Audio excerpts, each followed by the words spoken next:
爱兄妹，让爱加倍。欢迎大家收看爱奇艺手足干预恋爱社交治愈系暖综《恋爱兄妹》。本节目由聚会小野酒感觉立刻有的果粒芳独家冠名播出。本节目由一洗蓬松宛如炉顶烫的欧莱雅玻尿酸洗发水赞助播出。欢迎恋爱加油团！上周天津2天1夜的旅行，又发生了很多新的故事啊！有的人是感情升温，也有的人是体面退场了，比如我们的胖胖。是，那告白将至，男生女生的走心派对，又能否解开他们内心的疑惑？谁又将通过无憾约会来弥补遗憾呢？马上我们要进入本期的追更时间，不能说的秘密。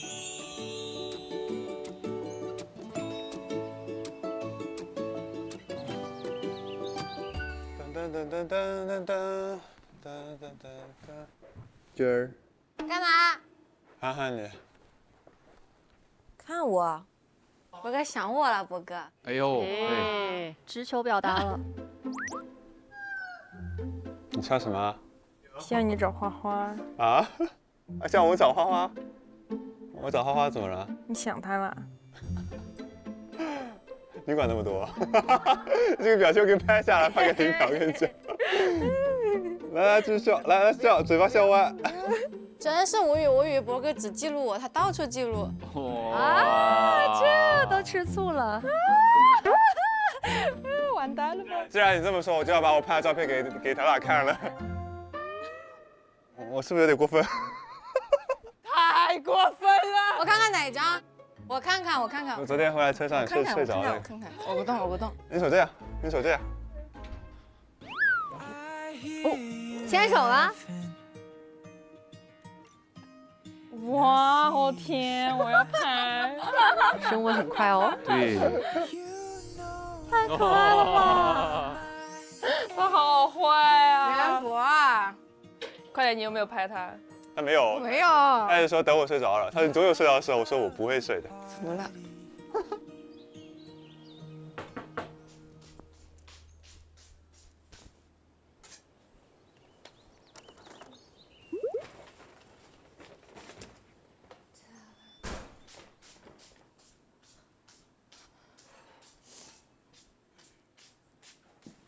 素质好。咋了？这是给我吃的梦，真好，这辈子没有这么好的人。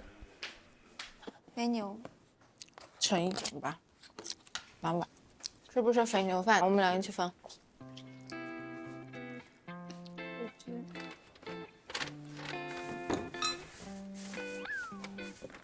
做花花的男朋友应该很幸福，花花太会照顾人。谢谢。哦呦，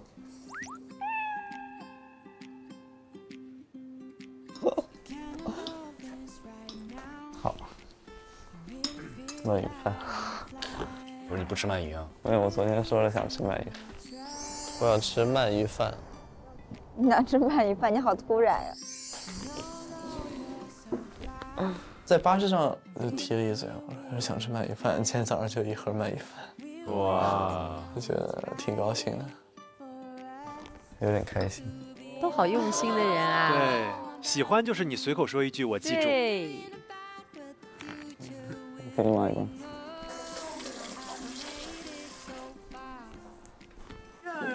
哎，给我的呀，这么好心的。苏送的。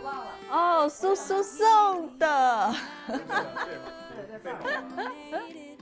你坐呀。嗯。你为啥要站着？你把他位置坐了。哦，你要坐这儿是不是？没有，跟苏苏面对面是不是？那你跟苏苏面对面吧。我去找塔塔坐。小林，你怎么被赶过来了？哎，我不想在这当电灯泡。在这也不是啊。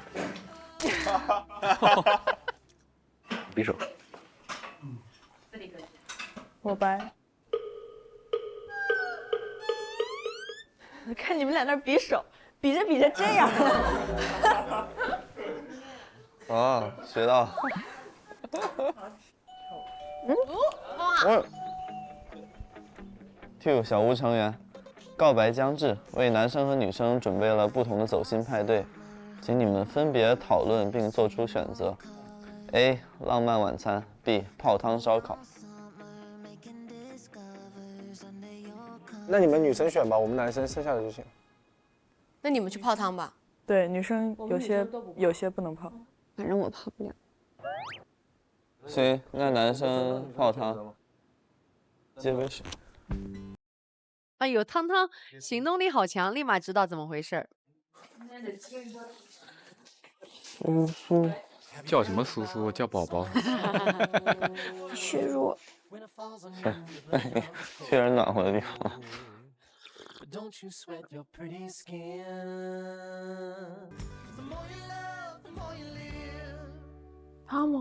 汤姆。啊？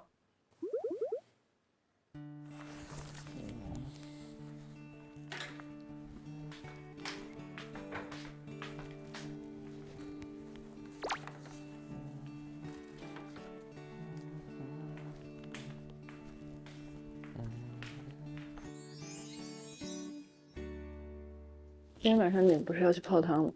你帮我观察一下图图，然后呢，你也帮我问他一下，但是你不要说我姐让我问，你就问他一下说，感觉跟我相处的怎么样，或者说现在是怎么样一个想法，就是你以弟这个视角去问一下。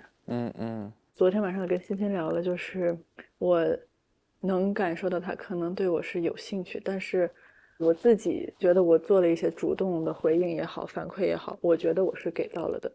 但是我觉得有些问题他会，比如说选择性忽视或者怎么样。因为昨天我们在逛的时候，其实我买了小酥肉，这时候图图说了一句话，然后欣欣说啊，我以为你要说小林，我希望你像喜欢小酥肉一样喜欢我。然后图图就说哎没有，就是，然后图图又开始转话题。所以我现在也不知道他怎么想的，你就是帮我去打探一下就行。不管是什么样的想法，他不管什么样，他怎么想我都可以接受，但是我现在就是不知道他怎么想，我就会比较疑惑。我会帮你问，但放松一点。他有时候应该表白的时候，他有点装傻。哦，对，图图是不是？对对对，没得到那种回应。哎呦，这种猜真的很累。因为其实我一直没有感觉到他对你有那种很炽热的喜欢。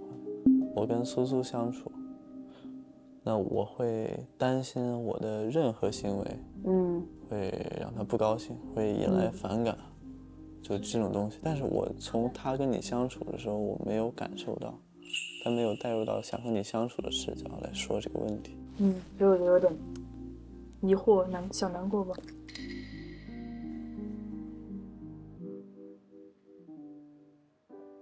今天晚上我们女生不是自己聚会吗？我也会问一下花花，就是她怎么看这件事情，因为我觉得她毕竟是图图的姐姐，应该会更了解一点她。然后我在想，她是不是不管说意识不到也好，还是说没有经验也好，我也想听一下花花怎么说。确实要看清这个问题，然后毕竟马上可能告白节，你可能需要做决定。对，但我觉得你也就是相处的过程中不要太有压力。我们就算我知道了他的真实想法，他可能就算对我没那么感兴趣，我如果还是比较欣赏他，比较想接近他的话，靠近他的话，我还是一样会给他发短信。对。其实很多时候，其实胖胖说了一个，我觉得挺有用的，就你别听他怎么说，看他怎么做。然后今天晚上你打听那边，我打听这边，反正要是不一样就是假话。没事，不一样的话，我也能得出来一个结论，就是可能他对我没有那么感兴趣。就我知道这个结果，我也可以接受。对。凑过来。哎，你姐没有 emo 了，你姐没有 emo 了。没事。哎呦，让你靠一会儿吧，一般不给别人靠的。哦天哪，这是苏苏的特权吗？我没说啊。现在汤汤越来越会表达对姐姐的这种爱意了，会释放爱意了。姐姐很内耗，我能感觉到。她嘴上嘴硬说，可能她也在观察，但我感觉她是动心了，不然她不会那么在意图图的每一个行为。对这个人是比较在意，然后也是比较认真的一个态度。我希望我们两个会有更深的接触，所以我希望图图给我一个更明确的，或者说最准确的一个答案。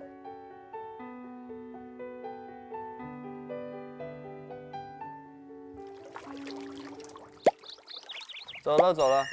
咪咪，走吧走吧。哦，我们跟他们不一样是吧？不一起，不一起。 Stop the battle within your soul.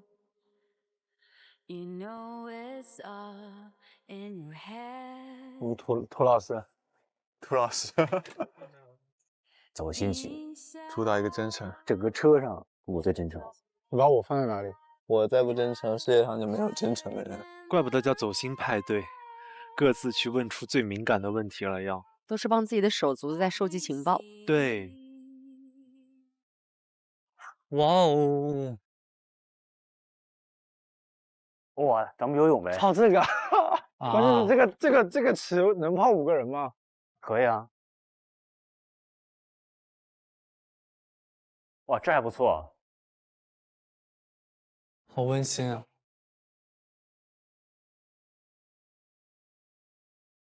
他说更衣间，谁先进去换？谁先进去换？我换吧。行，你先换吧。走喽，走喽，走喽。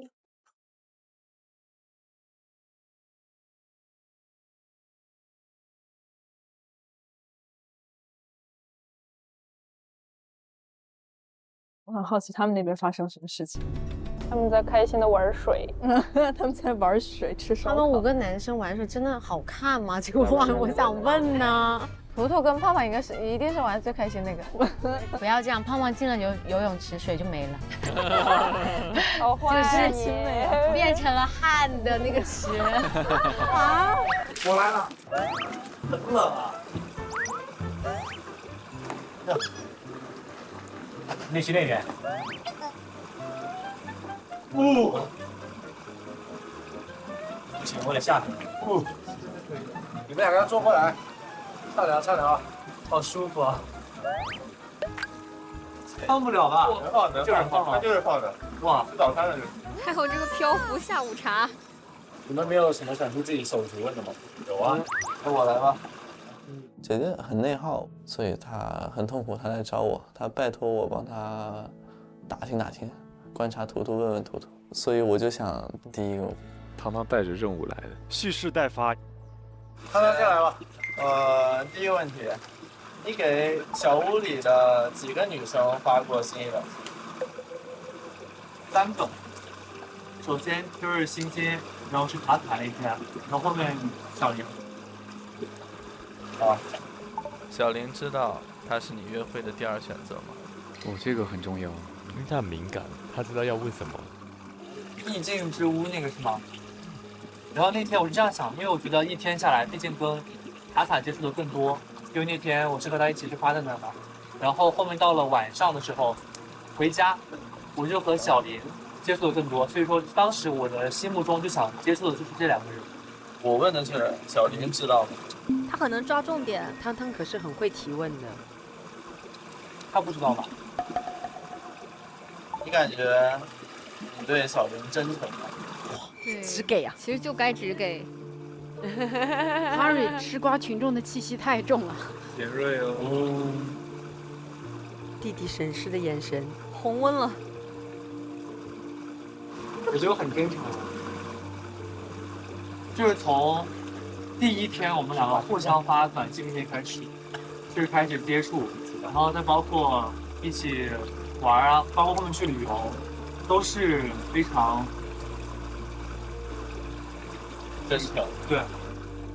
他说他对小林很真诚，那我能理解的就是他在竞争塔塔的时候失败了，他马上就完全的投入到小林身边。那如果他说的真诚是这样的话，那我觉得可能有点难。当时他问我真不真诚的时候，我其实是有些生气的，但是我没表达出来。我觉得我很难受，因为我觉得我的真诚是完全摆在大家眼里的，可能就是后面有一些疑虑，有一些思考摆在自己的眼前，会有一些踌躇不前，但我的心一定是真诚的。那你认为你真诚的行为体现在什么地方？哇，步步紧逼。所以这种人你就要针对他，你想不想跟他在一起谈恋爱？这个3个在那看戏吃瓜。我觉得我真诚的行为就是体现在我没有说跟他了解的同时去跟别人了解。刚开始是和欣欣去了解，然后第二天唐奶来的时候，就是当时也是被迫和他，就是我们要去组队嘛，因为我没有主动权去选择别人，然后和他分到一起，然后包括到最后我也没有去了解塔塔或者谁，就是一直在和小林一直在去了解和沟通。你说的也对啊，但就是没有回答重点。那旅行了2天啊，小林的感受是，他有时候主动的行为，但却有一点回避的感觉。他就打直球了。我觉得图图没感知吧。很多时候他可能跟你分享事情的时候，可能会换话题，或者说不就感情问题继续深入的探讨下去，会转移话题。他有跟你说具体的聊了什么东西上吗？没有，但他很难过吧？真的吗？但是我这方面我真没有印象，因为我当时是一直在玩啊。我记得我们那天，你仔细的回忆一下。我回忆一下。女生对你提出这种质疑，肯定是有凭有据的，他们很有他们的道理，他们有他们的道理，对。对啊，回忆一下，你是不是忽略了别人在跟你聊天的时候，你去玩了？我觉得其实我们2个都是互相主动的，可能在小林的视野里，他会有一些他那边的一些主动来试探我，可能把这种试探当做了我们平常交流的一些点被混淆过去了，不是特别的清晰，对他造成一些误会，他可能会觉得我去拒绝了他这样一种试探。最后一个问题我看到你的信的时候，你的信里满篇都是自己的感受，你没有谈到多少小林。我看一下你，喂，图图满篇可能更着重于自己的感受吧，觉得没有写到姐姐身上。那天我其实当我知道要写这封信的时候，我是立马就动了笔，因为我当时他是第一个主动来安慰，除了我姐，然后来安慰我的人嘛。其实我那天是非常感动的，所以说我可能会更多的写，就是说那天我为啥会因为那个事情而去伤心难过，然后他来安慰我，我非常感动，然后再可能加了一些之前的一些相处的一些感受吧。但图图的回答总有一种标准式的应对哈，他就不说重点。行，那作为弟弟的角度，我想跟你说，在做行为之前，你先想清楚，你究竟是只是觉得小林和你相处的时候很舒服，他懂得照顾人，还是说你真的对他有心动的感觉？对了，我觉得这就很好。对，我也劝他去审视真实他自己到底是什么样的想法，因为我不想让姐姐在这段关系中受伤、伤心、不开心。这个问题只是一个对你的疑问，但是你确实要深思一下。对，我知道他问这个问题，其实我也在思考，就是我和小黎相处是非常舒服的，但是我不确定这种舒服，就是他到底是朋友之间的那种，还是说爱情之间的那种感受，对不对？他都不知道。哇，这个在弟弟听来有点刺耳哎。那在你自己的心里的感受，这就是我现在分不清呢。你到现在都没有分清楚朋友跟爱情吗？如果让你选的话，你都来。旁边3位听不下去了，他们都开始追问了。哇，图图要哭了，我觉得才问他。妈妈，爱情这题好难呀。所以说我这才会很纠结和犹豫，因为我觉得表白这个事情，它是一个比较隆重的事情，到现在都没有想清楚，是否要表白这个事情。我觉得我今天晚上最大的感受，其实应该是挺矛盾的吧。他们也不太了解为什么我现在会这么的犹豫，会有些什么顾虑或者什么思考，所以可能在别人的眼里，我会是一个不主动、不去沟通、不表达的一个人。包括他问的我们一些问题，就是让我非常的难受。其实我对图图没有很大的恶意，只是说小林感到难受。我觉得图图应该去，无论是正向、负向的，他都需要给出一个回应吧。而且，也确实，你就剩2天了，你还不知道你的心意到底是什么，可能他是个慢热的人吧。我常常会很心疼姐姐。我觉得是没有爱，没有内驱力。对，不然的话你难受什么呢？其实分不清的就是友情，我也觉得。图图刚刚很紧张哎，对，咽口水、抿嘴啦，来回轻微的晃啊，一直他体内在疯狂分泌皮质醇，对，眼神不敢看他。可能图图恋爱经历比较少，甚至是没有，所以那种心动他可能从来没有过。你喜欢一个人的感觉，其实是跟友情是很好做区分的。对，心跳会加速。对，就这个人，我无时无刻我都在想着这个人。对，你会牵挂，他的一举一动都会牵扯我的情绪。你要是真的很喜欢，你的内驱力都会让你去做这件事情。对对，不够爱。对，而友情的话，反正是见面就开心那种，没有人会这样想着自己的朋友，这个很奇怪。其实有点错位。你看图图是到已经很后期，汤汤这么直接的问他，他才开始思考。你们有没有这种别人点到才意识到是个问题的？我是最近有意识到，比如说我经常会用讲段子的方式来吐槽一些事情，然后朋友有一次问我个问题，说你们会吵架吗？然后我说我们好像不吵架。然后他们说情侣怎么可能不吵架呢？然后他的意思就是觉得不吵架是一个问题。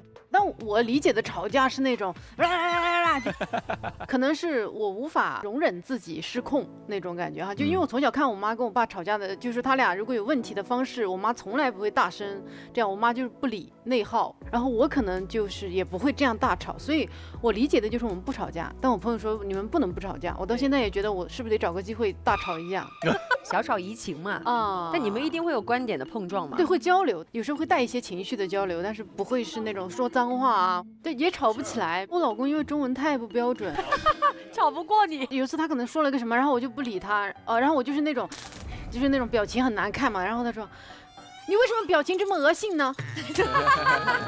太可爱了吧！立马笑场，然后我就在那笑。你可不可以不要生气呢？对对对，这个确实很难吵，很新型的一种吵架模式。对。我以前是那一种，因为我精力很旺盛，我就会想说，哦，我们要去那边，去那边，去那边。但是呢，我太太她比我更容易累一些。有时候我会看到他们好像很累，她有时候会说，哎呀，这个假如没有来就好。对，所以我就慢慢觉得说，哎，我是不是排得太满了？所以我现在我会排，但是没有去有去都无所谓了，因为不是每个人像我自己这样子精力旺盛。对对对，所以这个要敏感一点。对对对对对，就是我变温柔了。我以前老觉得说我跟温柔根本挂不上边，就是一个风风火火，包括以前做综艺节目啊什么，我是一个比较喜欢控场啊什么的。但是好像生完孩子之后，结婚之后，不断的有人跟我来说这个事儿。一开始我以为大家就在那开玩笑或者怎么样，后来再发现，然后我自己去看我的节目的时候，才发现哦，好像我现在表达跟以前真的会发生很大的变化，变得不像一个狮子座了。小女人那一面保护得很好，自己也没有意识到，是身边人会不断说，哎，成熟了，更成熟了嘛，成熟了。对，爱是滋养。我觉得周先生足够滋养，对，不管家庭生活还是做妈妈这个身份，就是会让你转变。我也是别人提醒我之后，我才意识到。我不需要别人点，你是自我反省，就是你在那滋一下，我都能想半天。对，想半就是哦，他是什么意思呀？是，对，疯狂内耗。而且我是那种特别会很快认怂的人，就即使做错了，我会立马下跪滑跪就过去，对不起。对，那你有意识到你其实是个蛮冷幽默的人吗？也是从别人口中得知呢，这是。哦，也有人说过你是不是？有，简短几句话就很可爱，很幽默。对，有时候比如说小鹿姐她说的一些梗，就是我一直会这样一下，就是冷笑，然后笑完发现大家都没笑，然后不好意思。还有很多反应都很可爱，可爱。花花有跟你说，就你在兄妹租的时候有跟你说，就对于我的印象。非常正向的主角，觉得相处很舒服。是。会觉得你是一个很体贴，然后最有印象最深刻的一件事就是，你们第一次出去，就一直帮他拍照，然后记录。但在之前他可能是一个，对他有跟我提过，对，没有被怎么记录的一个，对，所以后面就包括我们去天津，然后去海边，我就一直在给他拍照，我觉得他还是很开心。那既然都问到这个点了，那我问你吧，就你觉得你现在啊？对他到底是怎样一个感受？从一开始，我第一次跟他约会，我会觉得就是花花那么随和的一个人，我们应该能聊很多话。但是真的第一次约会我还蛮紧张的，就当时局促不完，是真的局促不完，这个真不是假的，这是真的。然后但是后面在古城一起就是逛古城，然后拍照，就慢慢的，反正不管是古城也好，后面我们去天津，然后去摩天轮，然后反正就发生很多事嘛，跟他一起，就基本都跟他在一块儿。就是我对他的感情肯定是越来越好的，我现在对他是，你作为弟弟应该感受得到吧？你还记得浪漫满屋的时候我给他打个分吗？其实那个分这是我的内心的想法，我给大家7到8分嘛。因为我其实谈恋爱会比较看感觉，感觉到了我就是会跟他在一块儿。就我觉得我现在跟花是越来越好。我插一个问题吧，你说，你怎么看待他跟你约完会，然后在我跟他浪漫满屋把事情讲清楚了之后，他把约会信写给我这件事情？对，我当时其实还蛮失落的吧，但花花当时主动来找我说了这个事，因为之前在我来小屋之前，他接触的都是胖胖，可能跟你之前会有一些误会。其实那个信我有点看不太懂，因为第二天的确是我跟花花约的会嘛，我们去拼了那个豆。对，因为我拒绝了。哦，是这样吗？所以如果你不拒绝，是他跟你约会是吧？是，你们跟你们两个都会约会。哦，是这样的。哦。胖胖跟我说，他其实没有写给花花。当时我还蛮震惊的，但是其实通过几天的接触嘛，可能他跟胖胖有什么误会，需要用这个手写信解开这个误会嘛。捋了一捋这个前后，其实我还自己想通了。你能接受的那个感情是一开始对你的感觉只是说初印象，就是我知道你的意思。然后到慢慢的升温，你是能接受这个的吗？我是能接受的，这就是为什么我在恋爱之前帮他出游那么久。所以说你对我在出游的时候做出的一些行为，跟做出的一些主动，你觉得在你那里会有一些那个危机感吗？会有压力吗？然后我说实话，我真没有。OK。为啥呢？因为花花一直在给我的一个信号就是说，之后其实他每一条短信都发给我的，之后的约会也是都跟我的。我就这么说吧，我们出游那会儿，但凡我主动一点，花花肯定是跟我做的。OK。扎心了，泰瑞这一下就绝杀。你在乎的我不在乎，好精彩！哇，也没有啊，大家唱两句啊，对吧？我觉得什么说什么。因为说实话，我跟 Terry 的关系按理来说是近平，但是我们两个在相处过程中，我没有觉得他对我有任何的那个感觉，不会影响到我们两个的朋友兄弟的关系。我觉得也是。他的反应对我来说，确实也够真诚，而且这件事情说出来了，心里都很舒服。我觉得他是不想让那个行为影响到他们两个男人之间的事儿，索性就把这个事儿敞开了，说清楚了，对不对？然后大家不要放在心里。对，我觉得这个比较成熟吧。下一轮到你了，到你了。OK。那你觉得你自己是一见钟情类型的，还是属于日久生情？我是一见钟情。为什么？就是我看到一个女生，第一眼有感觉，我就是会很想靠近她、接近她。你的感觉是个外貌型的感觉，还是一见钟情？有点肤浅，肯定是外貌啊，对啊，人都是被美好事物吸引的。赞同。高丽，那我想问，如果三观不合的话，能谈恋爱吗？我觉得目前来看是挺合的，能不能不合的话，能不能谈我也不太清楚。金钱、事业和爱情和家庭，你选一个，不选哪个？舍弃一个还是按排序？按排序。我的应该是家庭是第一，爱情和事业。如果我和一个人在一起有了一段时间，那可能爱情的排序会往上走。但目前来看，事业是在第2，爱情第3，金钱是第4。那答案都很完美。牛。就两人在一起了。双方都不爱沟通，然后冷战，包括这些问题，你这个能一直维护自己的本性，不当那么的来沟通这个事。我现在觉得主动去找别人沟通，也不是一件很难的事情。之前我就觉得对方会不会不想沟通，这是一点；第二，自己这样做是不是很廉价，这是第2点。然后第3，自己是不是值得。我觉得沟通的主动性就是一个问题。现在对你来说，主动来沟通一件事情，算一个难事。但是主动沟通和沟通的时候，能和具体表达说，我姐所需的情绪，我所需要的提供的情绪价值。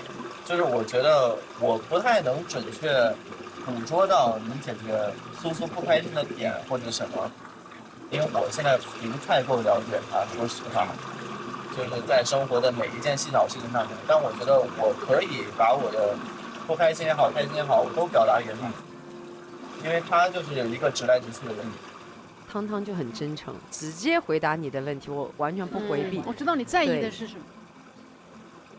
可能我本身是一个很恐惧交流的人，那这里我可能一次又一次的走出自己的舒适圈，打破那个自己给自己设置的保护层吧。我去找苏苏，我去找他聊天，去找他接触，去为自己的喜欢争取。那我作为塔塔的哥哥，打个比方，表白成功了，后续他不是要去日本吗？你要回去读书，然后呢？要不就是我那一点儿，要不就是他的档期能稳定一点，然后把时间排开，没了，就没有什么很好解决的办法。因为这个想法，我每天晚上都会发朋友。我做了很多工作，包括签证，签证第一天签不上去，然后这那的，就2-3个月嘛，就过去了就过去了。这到3天毕业路，咱们自然迟嘛。在异地的时候吵架了，你会怎么办？哄他，哄他。哄不好的，谢谢。哄得好，我觉得哄得好，因为我这么自信，因为我不是那种说讲道理的人，就是我会先哄一个人之后，再来讲道理，哄好再讲道理，如果哄不好也不讲道理。如果实在没办法，我就飞出去。对，我觉得这点很好。其实，在网上吵架真的很没有意思。第一，你只能看到冷冰冰的文字，感受不到对方的情绪。第二，你也捕捉不到任何小细节，对方的文字跟打的字跟说出来的话真的不一样，不一样。所以心里所想和手上打字的还是不一样的。那我们开盲盒，好吧？我先抽一个吧。好吓人的问题。是我什么？第一个问题，给几个人发过心意短信？我给3个发过。哪3个？花花。小林，塔塔认识第一天来，我发了一个欢迎书。你是如何定义心意短信的？我觉得心意短信，在我的眼里是表达心意的，而不是说。那你第一天欢迎人家给别人发个欢迎短信？对啊，是朋友来了，这个不是心意吗？还挺会。不能笑。那他安慰他也是他的心意啊，前期跟后期不一样。行，怎么样都能圆过去，前期后期不一样。你知道了对方的心意之后，这个心意的短信的意义就变了。在你，然后小吴生活中在哪一刻感受到了危机感 ？Terry 是个很 nice 的人，所以我没有感觉到危机感。最后2天我会为我的手足助攻吗？这个是不会的。但是如果我手足有爱情线的话，我大概率还不会。好吧。我给几个人发过心意短信，刚刚说也是3个人嘛，最开始的星星，然后后面是那天的塔塔，然后后面是小玲，然后我是如何定义心意短信的？它是一个你在接触过那个人之后，你觉得你对他是想有更多的了解，是想表达出你当下的一些对他想说的话，就可以通过心意短信来发出。哪一刻让我感受到了危机感？那天就是我们一起在那个浪漫晚屋之后，因为我姐从来没有跟我有这么大一个矛盾，情的危机吧？那聊的跟小林没关系。我就是感受到了危机感。又回避了。他说的是亲情危机。我那一刻觉得会出现，说我手足出现一些间隙，还要避免谈爱情这件事。对。到底有没有真正的在意小林？对。很多时候和图图聊天就挺疑惑的，就不知道他到底在想什么。最后2天，我还会为我的手足助攻吗？我无需助攻，看他自己。给几个人发过心意短信？我给1个人发过。苏苏。哇。从一而终。我怎么定义短信？我定义的短信就是，我想要去了解我喜欢的人。小屋中在哪一刻感受到了危机感？在 Terry 来的时候。真的吗？真的吗？哦，就那个然后因为苏苏把心意信息发给了你们，那一天晚上，其实我是挺崩溃的。我当时就觉得可能就是喜欢这个脱离了。最后2天我会有我的手足助攻吗？我不会。第一题啊，我发过3个呀，那3个，欣欣一开始想跟他接触，然后第2个是小林，就一约会，就比他约会那天给他发了，那我说很明白，我说当朋友一样相处，然后就咔，后面晕他了之后一直给他发了，没了。小屋生活中在哪一个感到威胁感？危机感，我觉得我每天无时无刻都有危机感，因为我这个人其实危机感不是别人给的，而是我自己给自己的。我会想太多，一些未曾发生的事儿，或者发生过或者类似的事情，我都会幻想这个事情要是发生怎么办。最后2天你还为你手足助攻吗？只需要他需要我，或者汤当需要我来帮他说，来帮他讲，来帮他传递一些事情，我就会这么干。如果他们俩都不需要我，那我肯定就不这么干，就退出了。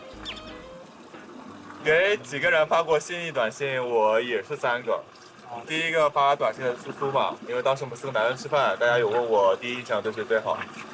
第2个短信呢是发给了欣欣。啊？我发给了欣欣，因为那天我们冰上运动结束之后呢，我其实当时跟苏苏约完会嘛，我就觉得可能跟苏苏比较像，我觉得可能更适合当朋友。那我就想说再去接触其他女生。然后呢，那天回到小屋之后，就是可能跟欣欣的接触比较多。再后之后就花花，就是都是发给花花的。这个心意短信就是我觉得是每天自己的一个内心的感受去告诉对方。然后小屋生活中哪一刻感受到危机感？花花把信写给胖胖的那一刻，我的确是有。实话实说。对，的确是有，就那一刻吧。最后2天你还会为你的手足助攻吧？但我没有手足。帮塔塔跟 Harry， 我觉得也没有必要了吧？这2个人天天黏在一块儿。下一个，你猜吧，要不？猜吧。现阶段手足的好感对象在你心中的占比。哇，这是最难的问题。这个很尖锐哦。你看，我先吧，我可能简单一点。说实话，哪怕我姐姐来了，我都会毫不犹豫说，好感对象占比100%。真的，我有点那样的，因为。其实塔塔在我心里会占到比例。有占比多少啊？就是100%吧。OK。因为我真的是个非常恋爱脑的人。非常恋爱脑的人。其实我一直在处理好感对象跟手足关系是50跟50。我的占比其实手足是60，好感对象是40。其实我们来到小屋才10几天，我觉得现阶段好感对象是没办法和手足相比的，但是我想给好感对象最快乐的时候吧。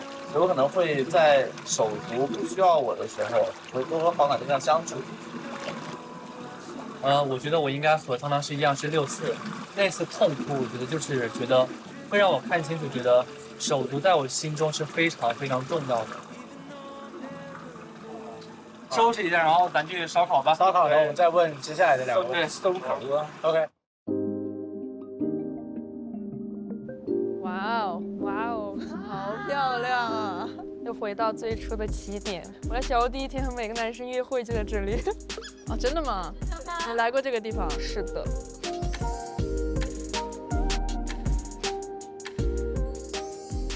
我总会觉得女生之间会分享女生自己的感受会多一点。是，我觉得小林一定会分享自己的疑惑。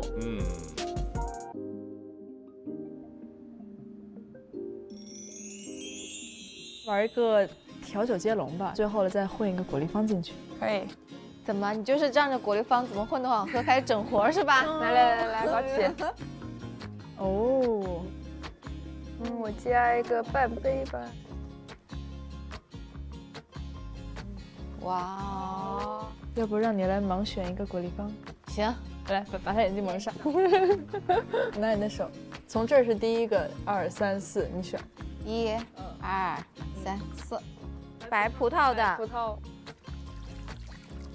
哇哦，这个颜值拉满了，拍个照。我已经迫不及待，赶紧拍，赶紧拍。好，马上。这颜色好好看，尝一下。干杯！来，干杯！好喝吧？好喝。真的很好喝。一会儿可以再调几杯吗？尽情的吃，我当时约会也是这么一盘小吃。上次 Harry 直接进来就好饱啊，他这样进来。我跟你说了，他说那天毫无准备，并且没有就是任何的包袱，他一直在那里抚摸自己的肚子，我一度以为他要给我什么聊天的暗示。哎，他们这样轮流来，难道不知道谁先进吗？他们每个人都说自己去上厕所，而且每个人和我聊天的时间不一样。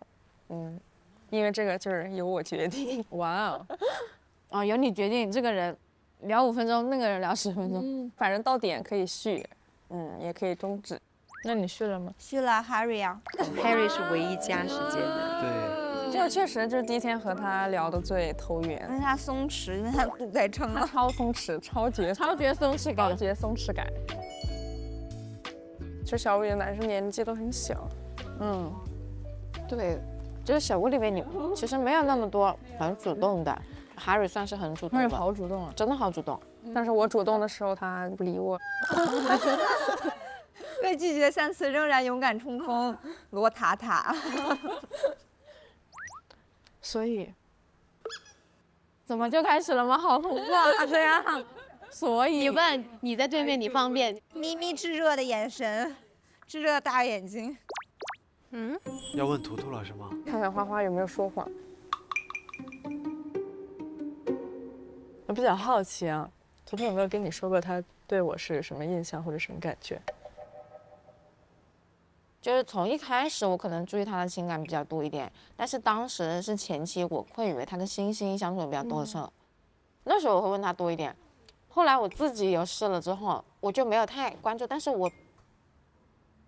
我觉得他跟你相处是很舒服、很自在的。但是我感觉他好像不是很主动，所以我就在想，他对你还不主动啊？我以为我对他就是有主动，然后。天哪，我的视角，我觉得你对他没有主动，但是我觉得他对你很主动。展开说说，也不主动，什么叫不主动？快，我要对比一下。我觉得这样反而会把小林又绕进去了。因为我还记得他不是那个摄影师拿了第1名嘛，然后他可以跟一个异性调换嘛。第2天到车上，我看到他，其实我挺开心的，但是他说早知道是这样的奖励，我就不要了。图图想赢，就是为了有这个特权，是不是？不，其实如果我知道是这样的奖励，我不会想赢。啊，他不想跟我一起，我知道。然后他说是，然后我当时就他的第一反应绝对就是想跟你一组，然后所以他才想要这个交换的机会。那交换机会就一直犹豫我跟星星，最后他的选择，他可能还是想让我去多接触一下2个男生。然后我有讲他，我说你这样搞得我很。对，所以我就懵了，然后我又不，我有想过，我说我想跟他聊一聊，但是我没有那个勇气，所以我说我今天来问问他的姐姐吧。你为啥不问他呀？你直接怼他，我说怎么？现在是这个结果很不满意吗？要是我也不敢问，好尴尬呀。如果听到自己以为的回答呢，太尴尬了。我就会想的比较多吧。那你不要想，这个是完全没的。OK。啊，小林原来是这样一个情感细腻的人，我都没有想到呢。小林是一个内心活动比较多的人，而且有时候我会感觉自己可能主动了。你做了哪一些你自己觉得主动的事情呢？海边的时候，我当时确实不太冷，然后我看图图冷，我说你穿我的吧，然后他就把我衣服穿上了，然后我就拿着，然后当时是你问的我吧？你说为什么我拿他的衣服，然后他穿着我的？我说可能因为我愿意吧。我觉得这个对我来说是很主动的东西。对啊，我也觉得，如果我做这种事情就很喜欢，我才会这样。我确实是对他挺感兴趣的人，我可能会希望就是不管是就这件事情，还是说别的事情，可能对方也主动一下。明白。之前我的观察会觉得图图是主动那个，但通过今天的晚餐，我会觉得其实小林也蛮主动的。小林能当着这几个女生的面，这么勇敢地说出自己对图图直接的心意，已经很勇敢了，已经迈出一大步了。那你们在小屋里面最难忘的是哪一天？就这么多天以来。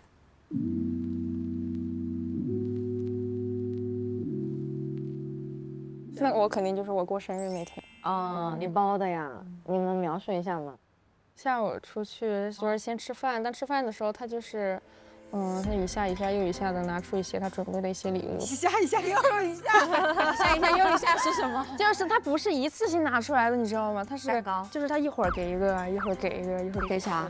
就他一开始是给了我，他是给我买的手串嘛。下午就很早去了雍和宫给我买手串，好，然后后面又给了我花。就他就一环扣一环的这样。真服了。其实当时不是有那个面试之后才到我和我约会嘛？其实当时面试完之后到第2天和我约会时间非常的短暂，你知道吗？但是他就是短短的时间里面准备了这么多，我就觉得什么是你哥哥先上那个镜子面试吗？还是什么？反正我哥有参与。啊。你哥哥面的试啊？哎，其实我也在，但是呢，80%的问题都是他帮我想的。然后当时图图和 Harry 就是2个人的回答非常就是差别非常的大，2个人就性格也差得很远。一个比较成熟，一个比较哈哈哈。不，那天图图也很成熟。真的吗？然后图图也去你的面试了，啊，别说了，没有，他那天没去，单纯会就是对，他就交流一下，丝毫没有对我有什么意思，所以我没有选他。你别说，我想你的脸色变了，没有，他没有，真的，再聊下去天都漏了。小林已经空耳了，他光在想这件事的逻辑了，对，什么都听不到了。图图也去了。今天我知道，原来他跟我约会是因为被塔塔的手足拒绝了。然后其实我知道这个消息的时候，我五雷轰顶有点过，但是我会感觉所以我是 Plan B 吗？我是备选吗？我会有这种感觉。天塌了啊！我已经开始尴尬了。我早知道不说了吧。真的一点都不想和我约会，真的。没事儿，问题不大。我和我哥都觉得，图图可能不是很想。那我弟呢？他超想，他超想，我真的服了。我现在在想，他是不是被你那边 pass 去来我这儿了吗？这么还能这样吗？我不知道，但是我听你这个意思是因为图图那天跟我说他被面试了，但是你又说图图也在你那里。天哪！因为我最后是跟图图约了，那也就是说在我前面他被另一个人留掉了。这样啊，所以他应该是先去了你那里，我觉得。因为当时面试我问了一个问题，我就说如果没有和我约会，就是你们会怎么样？然后图图就是说尊重祝福，大概这种意思吧。然后 Harry 就是说他说如果不能和我约会，我把他拒绝，他就离开。有对比，又加了多一刀。哎呀，小林，小林，那你说这个差别是不是很大？那我也选 Harry。是啊，我也选 Harry，就是他对我真的半点意思都没有。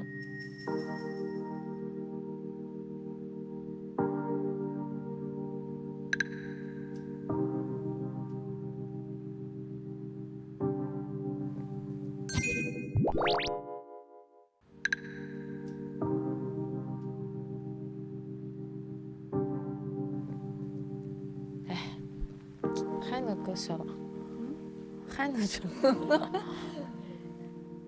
我才是这还能这样，我觉得我说错话了。哎呀，小林一直在吃，一直在喝，我在转移我的注意力，不然我会一直想。好的，来，我还挺诚实的哈，说明小林真的真心了，在意了，上心了。所以我理解汤汤为什么那么直接的去问图图了，因为汤汤是知道他姐姐是 Plan B 的。对。我想起来了，其实之前有一次跟图图玩游戏，好像我们一桌子人在钢琴那块，当天好像是那个运动会结束，然后就开始问图图关于你的印象，但是你好像不在场，我应该不在。然后他们就说你是不是图图会一见钟情类型，然后图图想了一会儿说是。我不知道。然后又问那个当天运动会说图图有没有哪一瞬间对你心动了？图图说有。什么时候啊？说是你们玩那个像轮胎的那个东西滑下来，他说你回头看他笑，对你回头看他笑那一下，我怎么样转线？可以，有机会。他说那一瞬间他心动，然后我就说我表面上OK， 然后内心里天哪！没有想到这个场是我会控的，他一来就给我真诚发问，灵魂发问，来，一来眨着大眼睛就问，哎呀，就怕这种互相信息太通了。其实还是知道比较好啦。对于真正的要交往的话，你看小林从来没有想过图图把他当第2选择，所以他知道这个结果之后，他就开始串联之前的时间线，他想佐证出图图跟他的相处到底是一个什么位置啊。你们之前在感情中有没有经历过这种曾经不知道的秘密？我是结婚之后才发现我老公有阅读障碍，他当然也是结婚之后才知道我有 ADHD， 所以扯平了。我也有。我也有。ADHD 又是什么？就是那个注意力缺陷。你？那表现是什么呢？就是你很难特别专注是很久很久。那我刚知道我也有这个呀。我会经常在看电视看着，虽然眼睛在这，但是脑袋里在想别的事情。所以你们一定不能什么搭乐高之类的呀。那这样看我也有，我也搭不了。就是可能1个小时要去走个10秒啊，走一圈。其实我也有，所以我就是坐不住了，哥。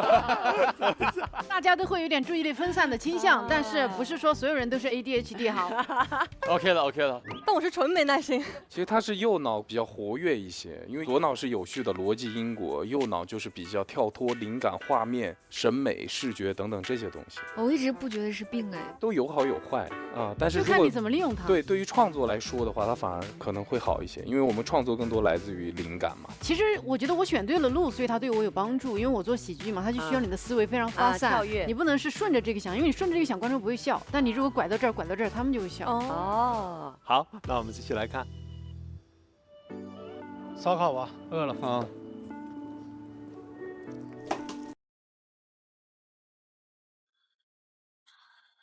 这个一下就烧起来了，很快。哦。新疆的刷，新疆的刷。怎么那么搞笑？打招呼吧，第1次烧烤。嗨，5个男生的活动。什么也不会的人啊。我是。你进去。我喜欢烧烤，让我这里烤。那你俩先在这待会儿，然后我等会儿来陪伴。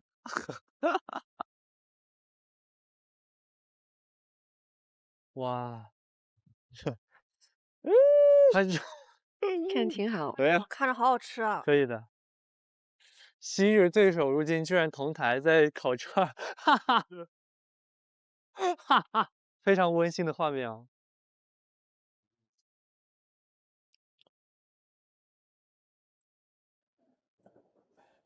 我怎么表白？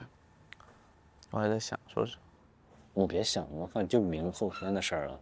是啊。因为但是那首曲子弹不下来，太难了。我本来以为还有1周，然后我以为这两天不会那么忙，结果这2天一直在外边。那么好吗？对，然后也没时间练。其实我一直不知道怎么克服这个刚开始谈恋爱的时候的恋爱的感觉。你这是地狱开局。你不是说要去日本吗？你不去？签证没办下来，来不及。但其实我是不支持你为了一个未知的结果去做特别大的牺牲，就你肯定是要把课好好上，你千万不能耽误你毕业的进度。是，汤汤挺好，现在已经有姐夫的这个风范了，给 Harry 点建议。对，很中肯的建议。你在聊啥呀？在聊后续。哦，知道了，快好了，没事，他们待会儿弄拿东西去。你们拿几个碗，然后可以。对，你们把碗弄一下。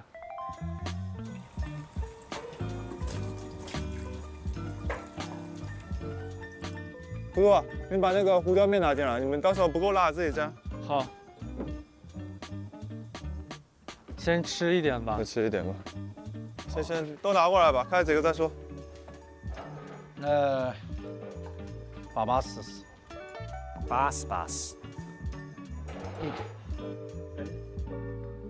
能不能吃点，然后开始开盲盒。犀利的问题留给犀利的人回答。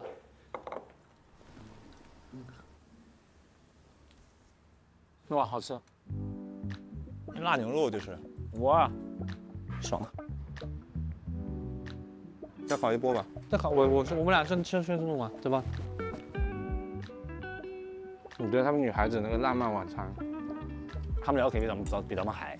你们他们两个会像我这么问吗？但不会像我那么正式，对。那他们不会那么直白。就是图图给我的感觉他太不正式了，所以我必须用这种语气来问。我觉得合理。他要是一直这么开玩笑一样，但是今天我觉得他的回答给了一个你很明确的答案。确实，就他还是继续保持这种状态了。这明确答案是好是坏呢？我觉得就很是他吧，就是他。就是我觉得图图今天这个回答让我听来，我觉得是真诚。他完全说出了他自己的想法，因为你没法要求一个小朋友回答那么小朋友。所以我也说，我不支持我的手足，但还要看小林自己吧。你手足会有自己的判断。是啊。还是先进来吧。先吃吧，先吃。我们其实可以开一个问题，我觉得。开了，我开了。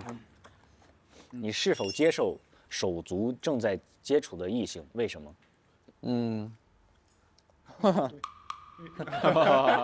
这个冷笑。我不接受。哇，只给可以。因为我觉得男生是需要主动的，可能他在没有确定自己的心意之前，我不想让我的手足是成为主动的那个人。一开始图图主动找小林，但是每当涉及到更进一步的时候，图图会转移注意力，或者说退缩。那他很困惑，他不知道这到底是什么意思。其实我对图图没有很大的恶意，只是说，小林感到难受，况且也不是小林的问题。护姐狂魔上线了，他很斩钉截铁地说了一个不字。当时我不知道是该笑还是该哭了。我觉得这个东西是需要和小林去面对面沟通的，就是我需要去沟通了之后，我才能完全的跟他们说有一个包票的答案。那你呢？之前可能会觉得不太合适吧，但其实在这么多天相处下来，我觉得还可以吧。对，就是我觉得我的想法其实不应该出现在这里，我很尊重我姐，我姐喜欢，那她就去追求，我就接受。所以我姐现在想，那就大胆去追求，大胆去爱。下一个问题，你正在接触的异性是否打破了你曾经的理想型？哪方面？不算打破，因为其实我在第一天选自己第一眼比较感兴趣的女生，当时我手足和我的心意答案是一样的，选择了小玲。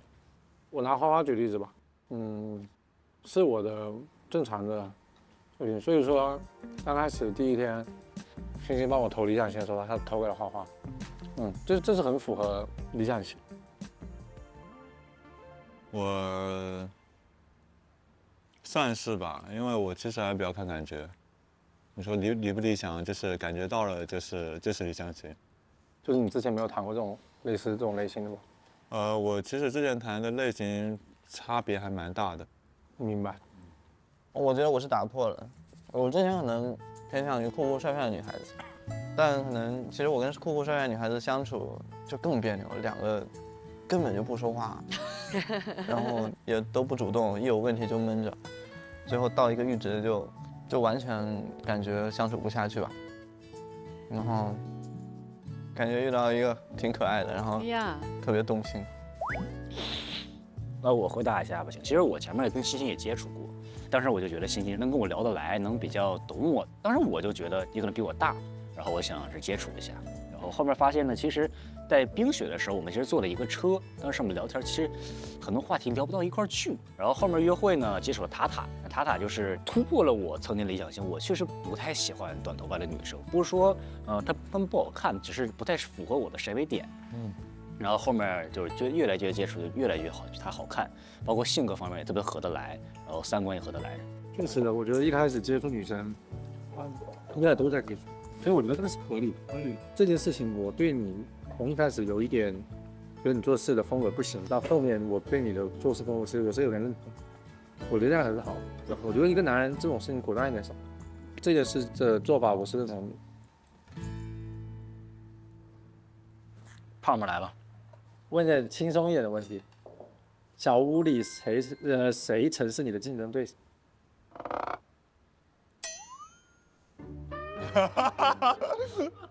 轻松。我就跟 Terry 啊，看他们啊，我就一开始和 Terry 公平竞争，我们俩在餐厅我都说了，不管最后选择不太会影响我们友情的关系吧。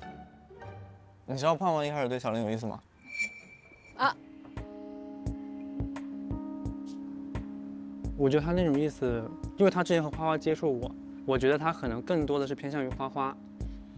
然后后面呢，他就可能说多去接触一下，然后他才和小林有一些那个。他没有给我答案，所以其实很多事情被他圆滑的带过了。这个就是哪一天的心意短信最让你犹豫？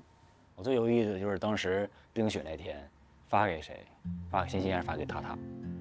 发给塔塔了，因为后面跟他丘比特约会嘛。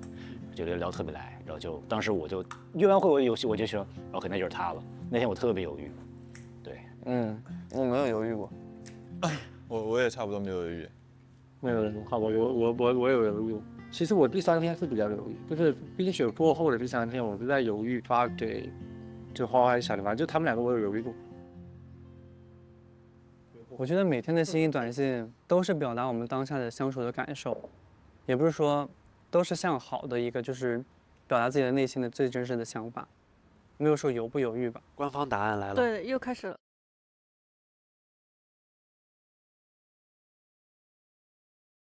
他一直在给那种模棱两可的答案啊，我听了我挺生气的。我感到他的怒气值，我窒息了，我感觉。说要不要看你的青椒皮儿？我去看一眼吧。哦。青椒，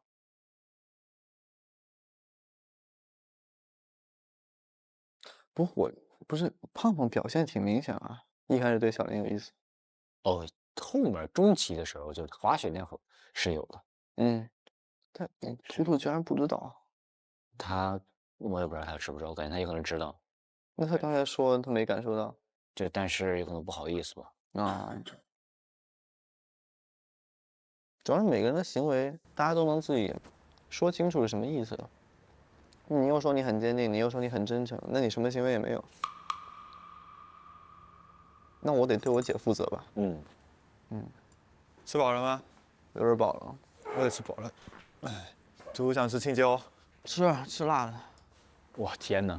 特地给他烤。你吃这2个焦一点的吧，会好一点。你看啊，这场男生走心局其实核心的焦点聚焦在汤汤帮姐姐一直在问图图。我现在觉得不止汤汤了，大家都在帮问这个事情啊，大家受不了了。所以在恋爱兄妹中，手足的守护的能量就出现了。哎，对，这个时候觉得手足真好。你们之前有帮着手足助攻过感情经历吗？或者被手足助攻过吗？就我小的时候，我姐如果跟一个男生约会，可能她不敢跟我爸妈直接说，她会拿我当幌子，说你约会。我那会儿很小，我那会儿还没有办法约会，她会说带我妹妹出去玩。工具人。对，然后她就一直认为我是站在他这一边，一直为他遮风挡雨。但其实我会暗中观察这个男生的举动，我那个时候没有完整的判断力，但是我可以把他们俩发生的所有行为原封不动的告诉我爸妈。你是两面间谍。对，然后我爸妈呢，根据他那个男生的行为，觉得这个男生到底适不适合我姐然后发现那个男生真的不合适，然后就及时的止损。是哦。对，所以我姐一直也夸我。好想要个手足啊！我有守护过我妹妹吧，因为我妹妹有曾经谈过一次恋爱，而且挺认真的。但是很奇怪，就是2个人一直到了一个阶段之后，再也没有下一个阶段。比如说自己接触啊什么的，我妹会觉得说，这个男生很矜持，很有分寸，很有礼貌。但后来很长时间之后，我觉得，这是不是个问题？对。然后我就动用我的朋友，就帮我去单位里面，就是悄悄的去打听了一下，然后得到了一些信息。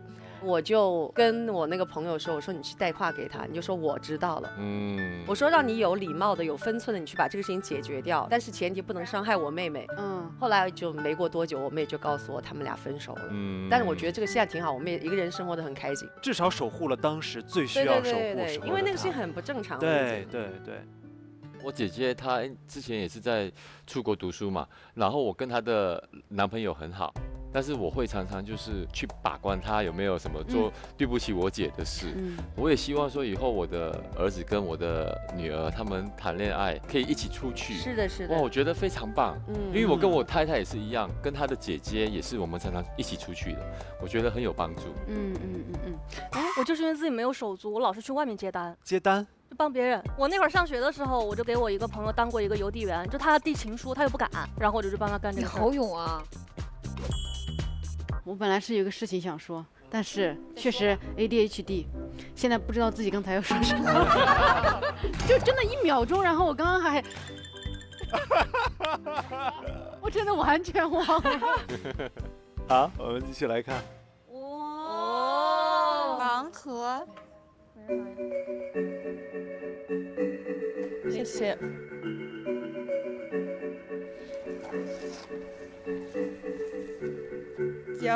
哇，出汗了。谁先？都可以。那小林你先问吧，那就这么顺过来了。当下发生了什么事情会让你的最终选择发生变化？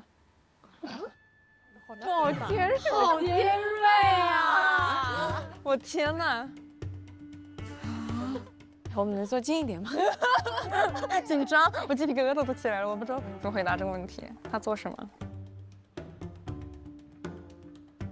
你会考虑年龄或者距离问题吗？我觉得这个年龄觉得还好，距离的话确实是有在考虑。你们俩有处理？他比较忙吧，对，他总会出去。就是他可能从热情的100分到了99分，我就会发生变化。你1分都不让掉，1分都不让掉，好恐怖啊！谢文欣，我理解的贺文欣是能这样，但是不能这。是不是？确实，我也不可以，我是只能这么走，你不能。对，他可以从0走到90，他不能一开始就在100，然后到90，不能让人有落差感。那这个很难，太难了。那我的就是，那可能什么呢？就可能他再去了解第3个人吧。你呢？很感动，有一个人突然的某个点特别打动你，然后你就会对坚定自己。对。我觉得，其实我在今天吃饭之前，我就是有很多都可能不敢听。你听嘛，就是在今天吃饭之前，其实我是有疑惑，然后我也向你问了。那你满意吗？我觉得还行，但是我会更好奇他本人自己怎么说。好的，好的，好的。所以我觉得让我最终选择发生变化，可能就是他的答案。要么是他的答案，要么是我的一些感受，因为我会考虑年龄，我会考虑距离，然后再加上我跟图图，我是现在是研1，图图是我猜他是大1或者大2。我现在读的书很难说坚持一个很长时间的异地，所以这个也是我会想的事情。说实话。哦吗？天哪，年龄最小想最多。我是年龄最小的吗？是啊。哦，还真是啊，因为我如果谈恋爱的话，我是有想那种奔着。我会虽然这么说有点可怕，但是我会想奔着结婚，但是是好的，所以我觉得我需要考虑可能会有点多。小林在做的准备都是跟他正式谈恋爱的准备，对，图图往前倒3分他都没考虑过呢，他都没确定是友情还是爱情，他们的能量等级、情感等级就完全不在一个 level 上，差太多了。然后第2个问题，小屋里谁曾经是你的竞争对手？竞争对手？你好像没有，你没有，你过。对不起，要哇啊，是的，不是很清楚。来，你没有，你没有吧？啊？曾经塔吧？没有啊。好，那就有点尴尬啊。我这边了解到的可能是星星，对，因为星星一开始和 Harry 接触过嘛，对，包括他拒绝我的邀请函。和星星一同走出去。我那天还说了一句，我说星星和Harry穿的好配呀。你记得吗？我没听到，好像听到了。我在他俩背后都是一身黑，我知道他们好，在你跟他走掉之后，在后面他们俩好配啊。你呀，我啊，你说你的竞争对手是他？对呀，你和谁啊？胖胖吗？对啊，当时胖胖在跟我接触，然后第2天、第3天就找了他。对 ，OK， 谁曾经是我的竞争对手？我不知道，吃完饭我觉得可能是他的。他是真饭，哎呀，吃完饭我觉得是他的。我要逃离。好想喝水，天哪！该我了。我先问，那我就从你开始吧，米子。可以啊。现阶段手足和好感对象在你心中的占比？问号。哇，我觉得我的手足一定在我这儿是占至少，不太好听，但是至少80%以上。哇！然后会把我的心仪对象，我也会想，但是他是说难听点，就是超不过我的手足了。这很正常吧？我感觉。很正常嘛，那我都不敢讲了。对，因为我确实就是小林刚问我的话，我确实有点噎到了，因为我最近真的没有很关注图图的感情状况，就包括一开始可能我自己没有什么感情的选项的话，注意力可能大部分在他身上。但是你要问我最近的占比，我觉得图图可能只占30%，我自己可能占了70%，因为我的手足日记也有讲，也有点对不起他，但是好像我确实在小屋里面的后面一个阶段。都是我会自己更注重自己的感受，或者是我自己还没有理清楚的事情要解决。花花需要先把自己理清楚。是，我觉得我就算给图图给他1，我觉得我都不会害怕他去生气，因为我知道他不会走。但是如果我的心仪对象可以看到会走，对，他会觉得啊，你只给我1%的话，我觉得他们会，但我觉得图图不会。就像你跟朋友吵架和跟亲人吵架完全不一样。朋友之前也问我，就是你进来之后没有人喜欢你怎么办？我说没关系啊，我弟弟喜欢我啊。就算可能我在这里没有找到心仪对象，我弟弟都会在，任何一个角落在看着我。好难回答，我手足都不在这儿，我这几天完全把他忘记了。那你就领一把。自从那个兄妹小屋关闭之后，我再也没有想起过我哥。很真实。手足还是可以占到60%吧，我觉得。哦，你跟我一样。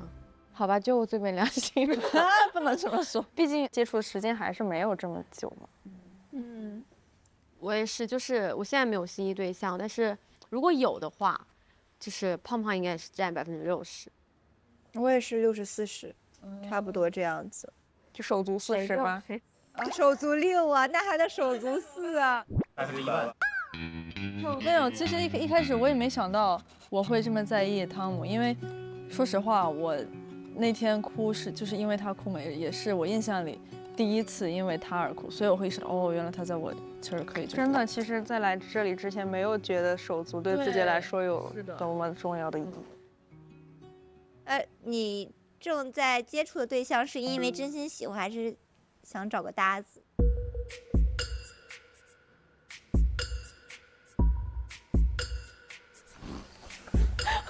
我觉得现在我对图图说不上有，还是听看，说不上很就喜欢呀，或者说就是天天要挂在他身上那种感觉，但是确实是对他很感兴趣。真心喜欢，是真心感兴趣，我说不到喜欢这个份儿上，但是好感，对好感，因为喜欢这个词太重了，在他们眼中。我也是，我跟小林一样，真心有好感，不是找搭子。那你呢？那我肯定是真心。真心有好感还是真心喜欢？好烦，好烦，我不回答。你说嘛，好感还是喜欢啊？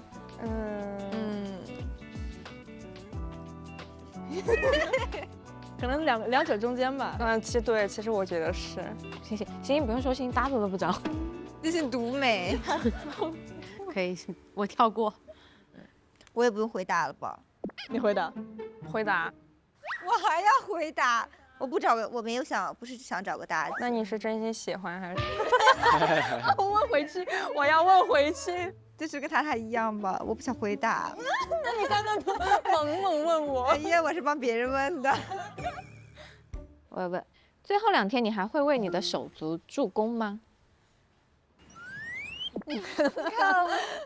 吓死我了！我觉得好像不需要我的助攻了吧？我会觉得好像他们挺好的，是吧？我更不需要了，这还问我这个问题，有任何必要问我吗？我觉得他俩自己生活的很好呀，他们都活得很好。太好了，有点。他其实一直谈恋爱不需要我助攻或者是了解女生，我一直都处在一个很八卦的角色上，并没有在助攻。包的，一定。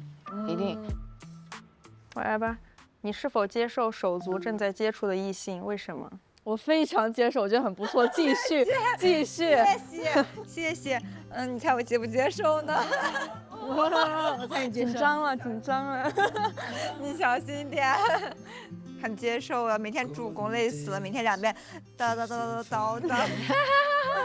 非常接受。我也挺接受的吧，他接触谁我都挺接受。你呢？你嘞？你怎么把自己跳过？我手足接触的异性 where 在哪里？你就假装是 Terry 了，假装是 Terry。Terry 的接触花花吗？是吗？那接受，非常接受。谢谢你。你接受吗？接受。你的手足接触的？我说了，我包接受的，我甚至觉得还有点配不上了。哇，他说出了我的心声，我憋了好久了。啊，我这个怒！正在接触的异性是否打破了你曾经的理想型？哪方面？我其实没有一个准确的理想型。如果你问我理想型是什么，我会说我想要身高可能1.8米以上，然后我会多高？1.77米。我记一下。其实如果搁之前，我可能会说我希望对方比我高，我希望怎么样。但是现在我就会说就是看感觉。我的完全不一样，长相就是不一样。我喜欢那种少年感十足、白白净净、奶可爱。图图，我有新的竞争对手了。啊，刚刚那个问题应该后面回答。对，这个顺序好重要。不是，就是但是图图有点太过于可爱了。我喜欢那种少年感的爹。少年感的爹？我觉得是墩墩。找到人设了，好了。宣传老师记一下，回去努力一下，往这个方向。就是他是年纪比我大，就很会照顾人，但长相是那种很难大。对，但是心理年龄和生理年龄上都是比我大的，然后会照顾我的，然后是会带动我的，而不是可能是我去带动他这样。现在就是反过来。现在就是完全相反，而且我最搞笑的就是我之前可能我在英国，别人就有问我说有没有去说接触一下外国人或者怎么样的，我说不可能。结果天哪，这完全没有预想过，完全不一样。姐姐听了好开心啊。对，就是完全就是看感觉。我正在接触的异性也是和我的理想型完全不一样。我也是喜欢那种就是比我高，然后年龄要比我大。我是一开始非常抵触谈弟弟的。同意，我们从来没有谈过。我也是，因为我觉得就是同龄人来说，男生肯定都比较幼稚。但是就一开始不知道年龄嘛，就和 Harry 确实是接触下来之后，感觉其实他心理年龄还挺成熟的。Harry 的性格是我很喜欢的，就是我非常喜欢那种心思很细腻的人。我其实还是喜欢年纪比我大一点的，就可能昨天了解年龄，发现大家好像都没有比我大很多，因为我Terry 和他同岁，对，就没有大很多，但身高我觉得就是不管前期接触还是后期，我觉得都还行，都是有1.8米以上，我就觉得。一句话让2个女人沉默。对，就很优秀啊，我觉得挺好的。进入小屋，你和你的手足在感情和生活哪方面变化最大？为什么？我觉得对于我来说，感情和生活方面的改变可能是一半一半。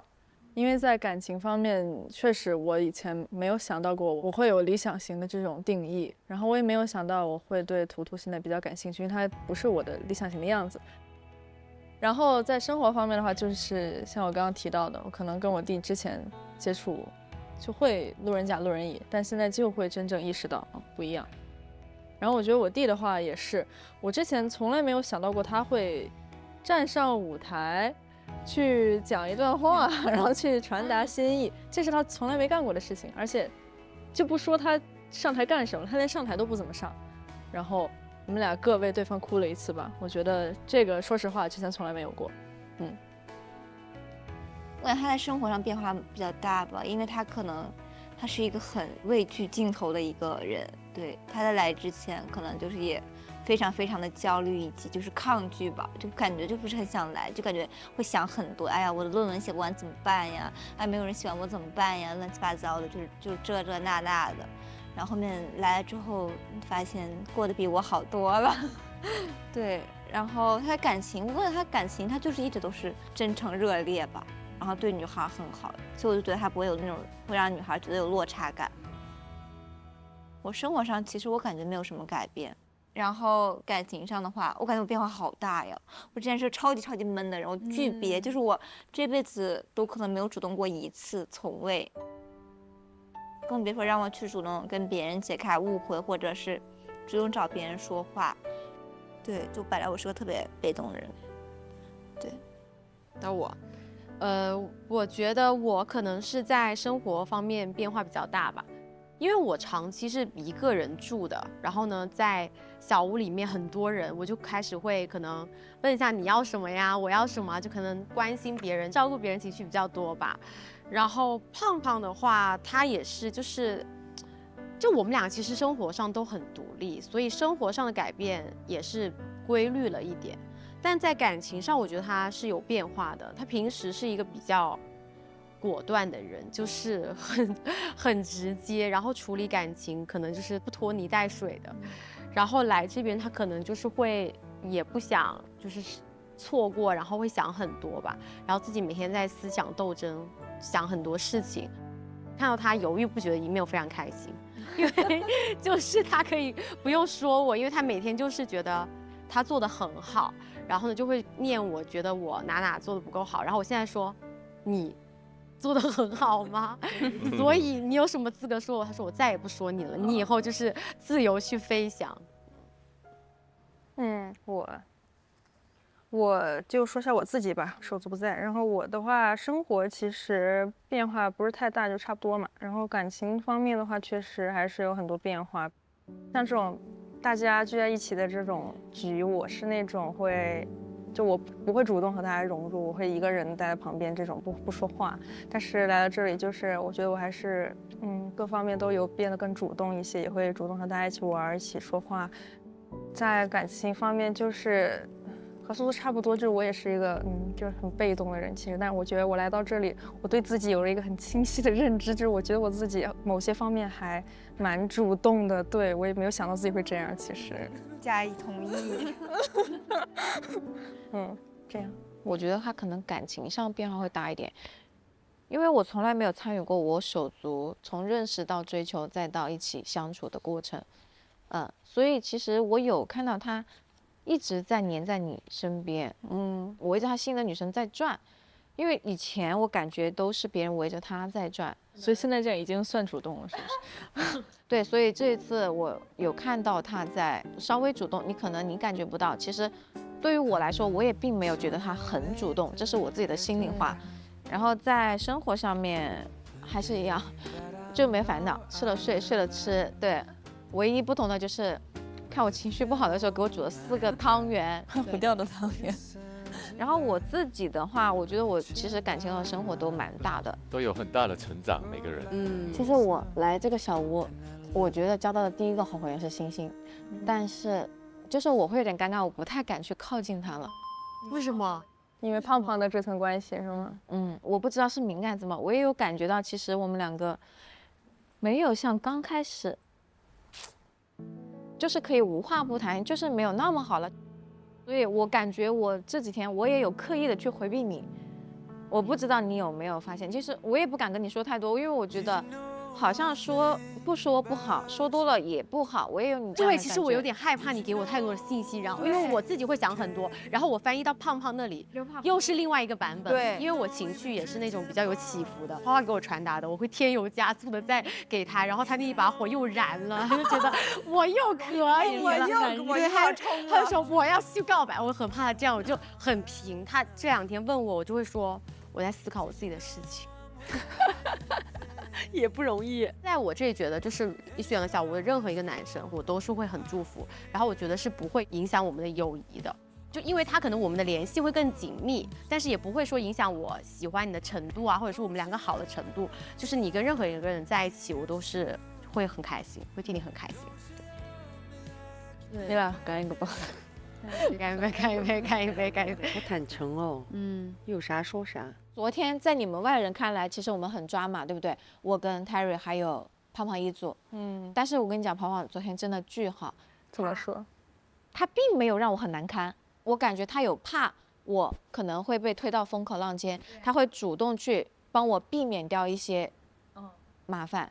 不要再发好人卡了，我没有发好人卡，真的很好。不要再夸他了，我们这是女生俩嘛，就是你也不用夸我说我夸他，但又是信息差。对，因为我又传达了，我现在耳朵变得非常大。他说我要告白，又燃了，开始又燃起来了。他在2楼的发言，就是他说他生气的点可能是在于我跟 Terry 同时接触，也没有告诉他，也没有跟他讲明白。但是他跟我讲，他说你可以去跟 Terry 接触，我没关系。他说我是成年人了，但你跟他接触，你可不可以在我这边停一停？你不要同时接触 Terry， 再同时接触我，就会变成我在追着 Terry 跑，他在追着我跑，就显得他很尴尬的位置。就是他那一段发言很美，真的很有担当。我当时听完，我当时就想哭，我就会想，那我到底是因为感动还是心动？感情的话，只有感动是没有用的，就是感情还是要心动大于感动的。那其实如果我没有进来，按照这个走向，其实你和 Harry 还是会继续了解。假设他还没有进来的话，我跟 Harry 的了解也我觉得也会做朋友。而且 Harry 他其实挺直白的，因为我记得我第一次那个丘比特约会，他当天给我发了个短信，内容是Thank you了，让我感觉到不尴尬的朋友。然后我说这哥们儿真直。天哪！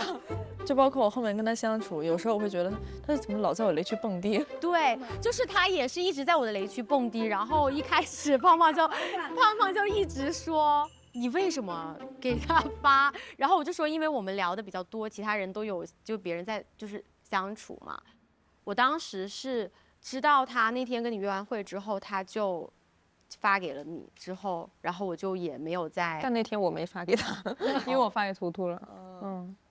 但是其实有一个乌龙，就是那天我是收到了一条信息短信，但是不是他发的，是 Terry 发的，是 Terry 发的。你以为是 Harry？ 我以为是 Harry 发的。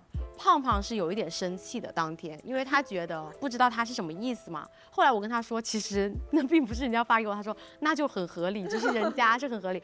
如果他跟你出去约完会之后再发给我，我会觉得有点奇怪，就会觉得挺奇怪。但他跟你约完会之后，他确实就是很明确，然后我们2个也没有多余的接触。他是很能明确自己喜欢什么类型，然后想要一个什么样的就是女生的。如果我们是同期一起进来的话，他应该是首先第1秒钟就会给你。星星是很体面的放下了这段感情，而且完全没有影响塔塔和 Harry。对，他喜欢你这种类型吗？我对他了解，之前喜欢英气的女生。那就是你啊，你英气啊！但是现在就完全不一样了。Thank you。有信息了，有短信。告白将至，你是否需要一个约会弥补遗憾？投票决出无憾约会的拥有者。需要吗？大家应该都希望小林跟图图吧。不管有没有这个约会机会，我都会去找他聊。还想跟 Terry 再多接触嘛？其实我觉得我挺需要这次机会的。我其实跟塔塔能近距离的相处，其实就这2天了。兄弟，投你了，给你。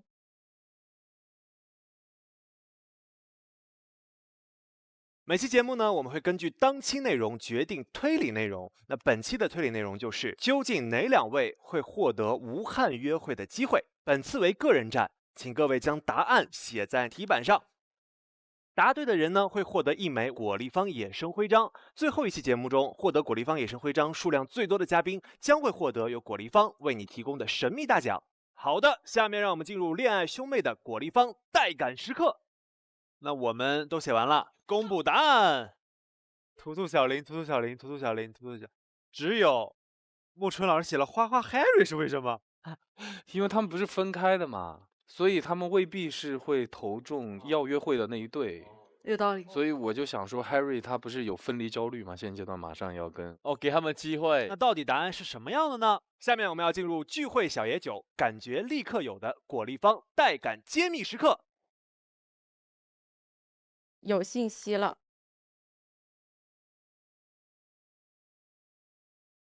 我在收到那个短信说有一个弥补遗憾的约会的时候，我在想，如果说我真的得到了这个机会，那我跟图图在约会里的时候要说什么呀？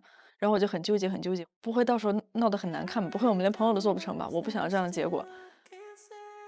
还想跟 Terry 再多接触嘛？我们接触的还不够多啊，所以想再了解一下。能认识大家已经很无憾了，我觉得这次约会可以给更需要的人。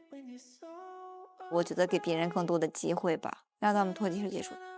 其实我觉得没有什么遗憾，我只是觉得可以约会那就约吧。需要吗？你们有谁想去吗？比起我俩，感觉他俩会更需要一点。你想不想去小林？就说实话，我想就算没有这个约会机会，我一样就是会聊开。我本来今天吃饭的时候说我没有那个勇气，但我现在觉得我不管有没有这个约会机会，我都会去找他聊。给你。其实我已经编辑好了。我也选好了。我也是早已编辑好。对，我也是小林。那我发了，加油。加油，小林啊！武汉约会，觉得小林和图图更需要。我可能没有办法，因为这一次的约会就是跟 Terry 再很进一步关系，但是我觉得小林和图图需要有误会解释清楚。我是想把话和图图说开的，不然的话我会很难受。女生都很懂哈。好，小林有短信啊。小屋男生，你们当中将有一位成员获得一次无憾约会的机会，请在哈利、汤汤、Terry、图图中投票决出无憾约会的拥有者，不可以投给自己哟，波浪。为自己拉票吗？那我的理由就非常的明确，就是因为我其实跟塔塔能近距离的相处，其实就这2天了。因为我们之后他去日本忙他的工作，我去英国忙我的学习，就实在很难见面。这个问题就烦得我1周多了，每天晚上我都必须要出去穿个短袖，穿个比较薄的衣服，我出去冷静。每天都烦，你看每天挂脸，就是因为这个原因挂脸，不是因为别的事挂脸。对，兄弟，投你了，赢了，去吧。你这个理由真的。我只是想去这一趟约会，但我不觉得我是我们当中最需要这次约会的，所以帮忙请投给最需要的人吧。拉票，帮姐姐拉票。那我其实想的跟汤汤差不多，因为反正我不像你，就是说学业也好，那个他工作也好，可能双方都不太那个。我觉得我后续有很多的机会，我可以去接触娃娃。其实我觉得我挺需要这次机会的。通过刚刚汤汤包跟我说的一些东西，就是有一些细节，比如说他说小林在跟我聊关于情感的问题的时候，我把话题转移到别的地方去了。其实在我印象中是没有的，就我可能没有跟他正式的去聊过这么一次天。不管是最后结果会如何，我觉得需要去聊开，去聊通。这就对了。汤汤的眼神柔和一些了。好，那各自投吧。各自投吧。好，我们也别讨论，各自投吧。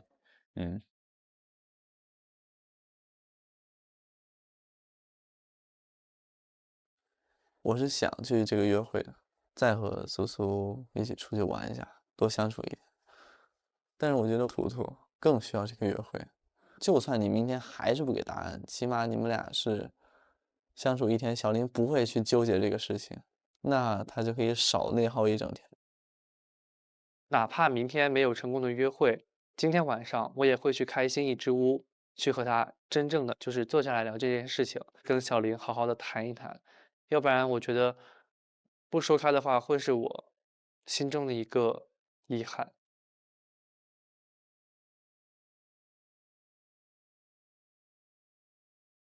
走吧，我们启程回去吧。走吧，走吧，回小屋了。好，掌声送给我们每一个人。正确答案的送上果粒方野生徽章啦！看看我这个配色，对我胸口的也是和同频的人一起撒野。耶！哇哦，回家喽！哦，好冷。你说他们回来了吗？他们应该没回。他们还没回。这个泡澡泡的啊，上高度啊！你们这一个平时不说话，全憋着呢。审问局。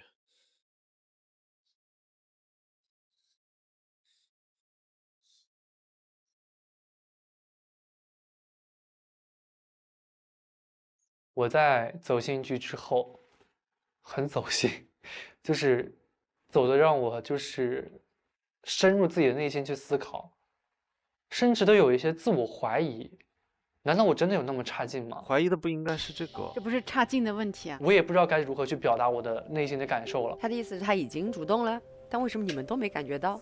他把这个视为大家对他的否定。我今天吓人吗？其实也不是吓人吧，可能你比较在乎小林，你跟平时不一样。对，是不太一样。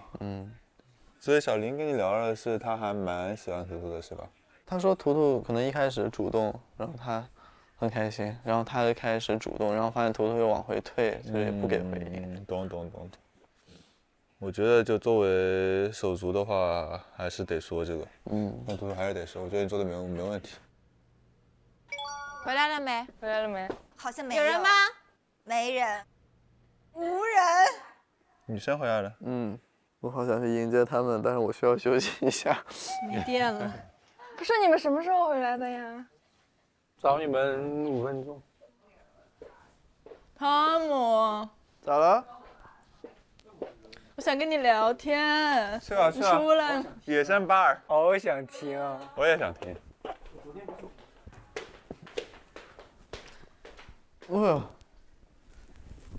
你们那聊咋样？挺好的。说点我想知道的吧。他还是不知道自己的心意。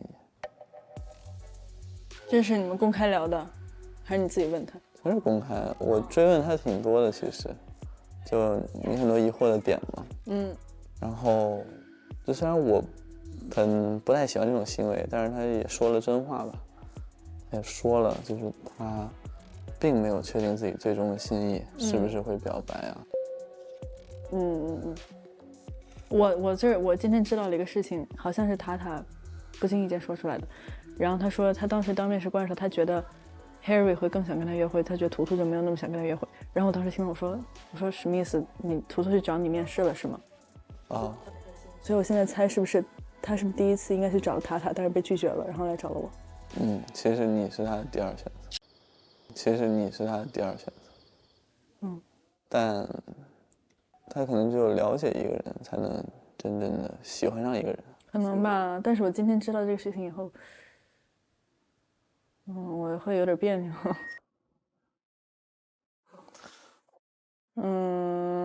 安慰姐姐了。他俩很少这样哈。糖糖还是有很多成长和变化。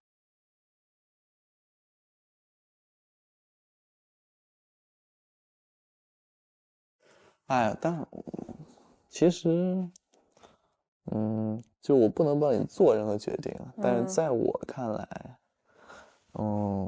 他不值得你的喜欢。哇，说这么直白。其实这句话已经蛮重的了哈，不像汤汤这个性格，就说明他已经很坚定了。我给图图逼问的，给他问急了，就是我一直在说，我说我觉得你不够真诚，我说你给的答案每一个都是模棱两可的，所以我说我想请你确定一下，你如果不是真正的喜欢小林，你就不要做出一些会让他误会的举动。他今天其实被问的挺难受的吧，因为我一个问题接一个问题，一个问题一直在问，一直在问。他说他是真的喜欢，但是我从他的行为上没有感觉出来。那我觉得这大概率就是他自己没有想好。是没有，我应该是没有想好。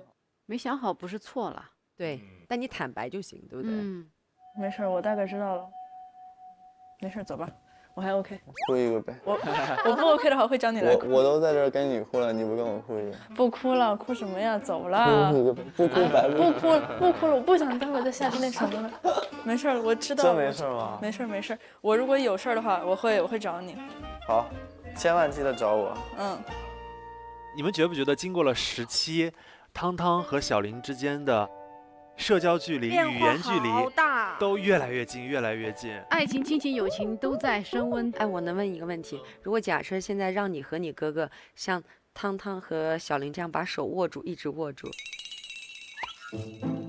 他这边好像刚才发抖了。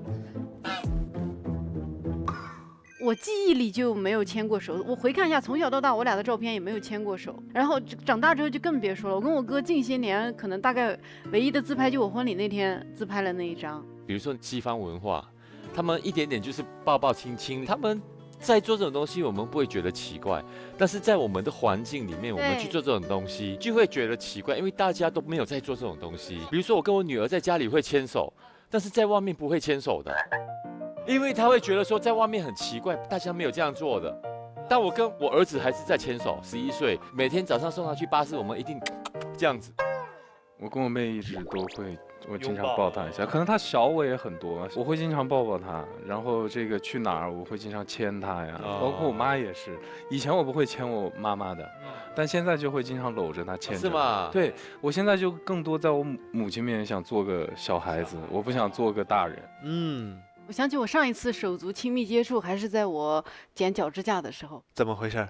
就是我用我的手抓住了我的足，对不起。哎呀好冷！手足是吧？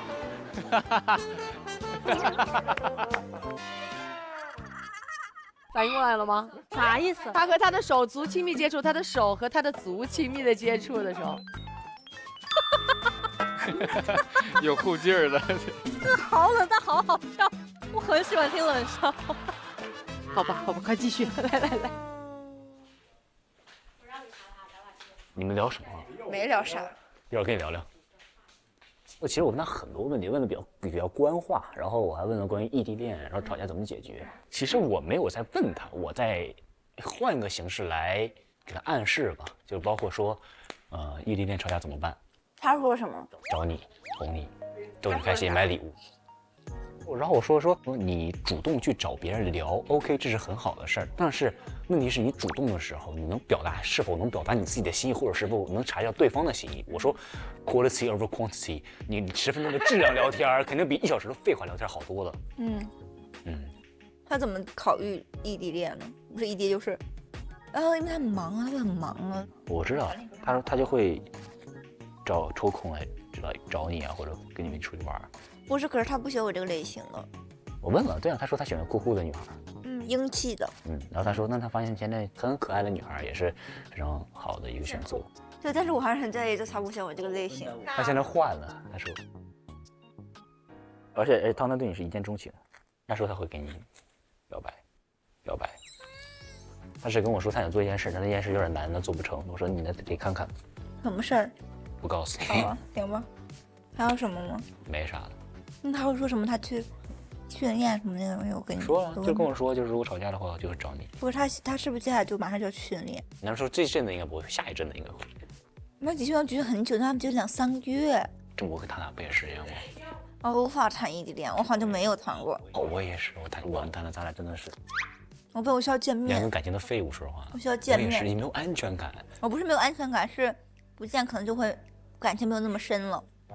是，哎呦，怎么办啊？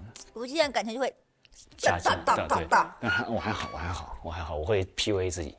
我觉得对方也会吧，如果很久不见，他就会，对，就突然就感觉见面很陌生，就感觉很尴尬，羞涩尴尬，对，完事了，网上的人，就很尴尬，对，就感觉哎不认识我，这俩字，这姐弟关系真好，感觉就是有点尴尬呢，就我觉得就很久不见面或者这样子，我就会不好意思。还好，我觉得你就是你走一步看一步吧，反正行吧。你看啊，他俩都比较在意异地恋的这个事儿，因为就觉得久了之后可能好感度会下降。你们觉得异地多久会危及到感情？我跟我老公之前异地恋过1年半，是在特殊的时期，他其实有点不太确定，以后还能不能在同一个地方生活什么的。然后后来我们俩就分了半年，就1年半完全没有见到，就在不同的国家嘛。后来他又历尽艰辛吧，又回到中国，然后过了一段时间又在一起了。但我真的觉得还好，是因为我跟我老公一直保持每天通话和联系。对，这个是因为你们有一个很好的沟通状态。对，所以我觉得如果你能够每天沟通视频，然后你把你今天做的事情会跟对方分享一下，倒不是汇报，你会觉得就算他不在你身边，好像你能够感受到他的温度。对。我老公做的比较好一件事情，就是不管任何时候我给他发个信息，就先生，他会立马就是在。哇。然后如果没有在，他会给你解释我刚才正在拍戏。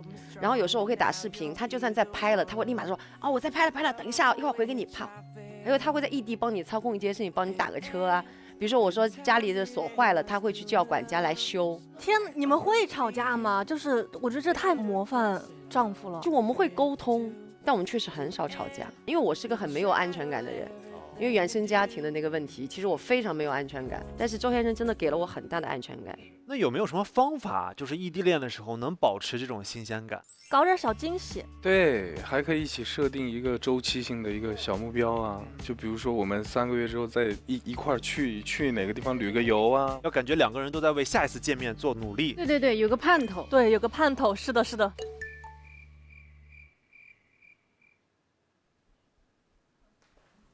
做一次我不开心啊，我很少看到你能量那么低。我也觉得图书今晚很 down。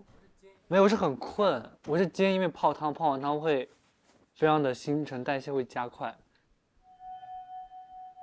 其实如果我会希望听到答案是，确实我现在在思考一些问题。对，别说我很困，就是小林在旁边，你知道吗？其实一回来我也注意到他情绪不好了。哎，我当时在想，要不要找他聊？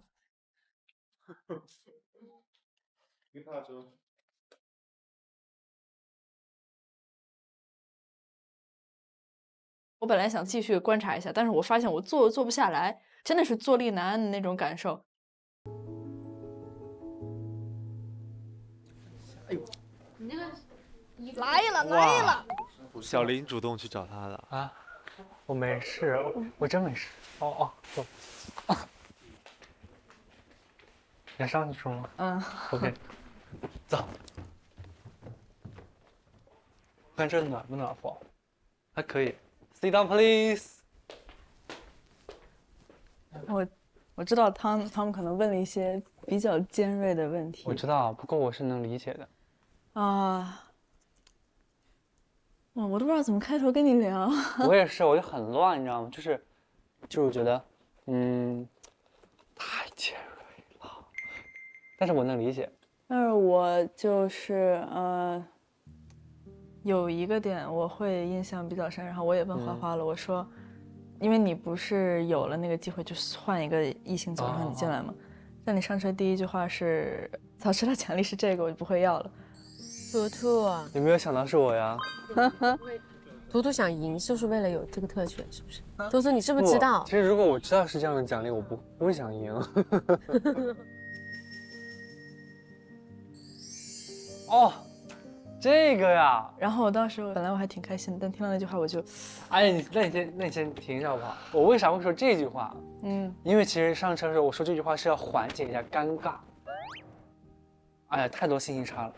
就是前天晚上，我当时得到这个消息的时候，我还在星星和花花的屋子里面，当时胖胖也在，然后当时我们就在想，我要不要换？因为我觉得和花花换是最合理的，然后我提出来之后，星星他担心在2组之间他作为电灯泡很难受，但是后面我又想了一下，我觉得还是要自私一次。我觉得就是选择了要换，就我肯定是想和你就是一组嘛。然后第二天早上，你是能看到我过来的嘛？当时我坐在车上，我为什么会说这句话呢？就我想缓和一下那个尴尬的气氛。然后，所以你没发现那天我们都是3个人都一起走一起，也没说我单独要和你走一起。原来是因为这个。对啊。我又不知道你们之间发生了啥，对啊，我就听到了那句话，然后对啊。我天哪！对。你知道，好了，现在我跟你说，你知道今天他，因为我其实知道我们肯定是有些误会和那个的，然后你跟他沟通过，他才会问这些问题。虽然我知道有这个前提，但是他问那些问题的时候，哪怕是在温泉里面，我都是带一些颤抖的，因为真的实在是太尖锐了，就包括那次秘境之屋的问题。因为什么秘境之屋啊？哦，说完秘境之屋，我解释，你不是说你今天才知道，就是你是，对吧？是这样的，因为秘境之屋当时你还记得吗？就是当时是在冰雪运动的那天晚上这一集的，对吧？因为我跟你之前我们俩是没有任何的就是那种，对吧？所以当时我就首先我想的是，我今天既然接触了塔，我就先填那个时候我说那就填塔，然后后面其实我从一开始对你就是挺好奇的。虽然说刚开始的时候是一个比较可能闷的一个女生，但我觉得玩好之后觉得是一个非常开朗的女生。当时我就留了这一个存档，然后到后面我就每天就在证实，就是在证实这个东西。然后到后面我就已经能感受到，我觉得我和你是有一点，就是那种不管是在爱好还是说就是生活方面，我们觉得我们是有挺投机的，所以说我才选择就是说我想去了解你，而不是说我被拒绝了然后再选择你，就不是这种意思。这个当时汤问我的时候，我是还是有点尴尬的，因为之前一直没提到过嘛。其实我也是今天吃饭的时候，塔不小心说漏嘴了，我才知道的。但是我现在想一想，其实在我印象里，只要我给你发的那天，你都会回过来。对。照顾欣欣的感受，他的意思是，对他怕欣欣尴尬。但我真的觉得，在这种情形下，欣欣的感受和小林的感受，谁的对他来说更重要呢？就是前一天晚上听到欣欣说完之后，他心里就种下了这个心锚，然后第二天再见到欣欣一这么问的时候，他下意识的肢体反应就是我要把这个场面都照顾好。而且他有比图图要那个有感情的深嘛，所以他很容易相信对方去讲的。图图其实完全没过汤那关呢。但我觉得目前他是不值得你喜欢，但是要看他接下来的举动是怎么样。我感觉其实可能汤他并不是对图图这个人进行否定，好像似乎看起来小林会更加的认真一些，但是图图还处于懵懂阶段，所以就要看他接下来是怎么样咯。他假如接下来他有所改变，那还可以接受吧。对，我也觉得现在这个阶段特别关键，所以就要看他们约会了。对，图图要做非常大的努力，才有可能再掰回来。来吧。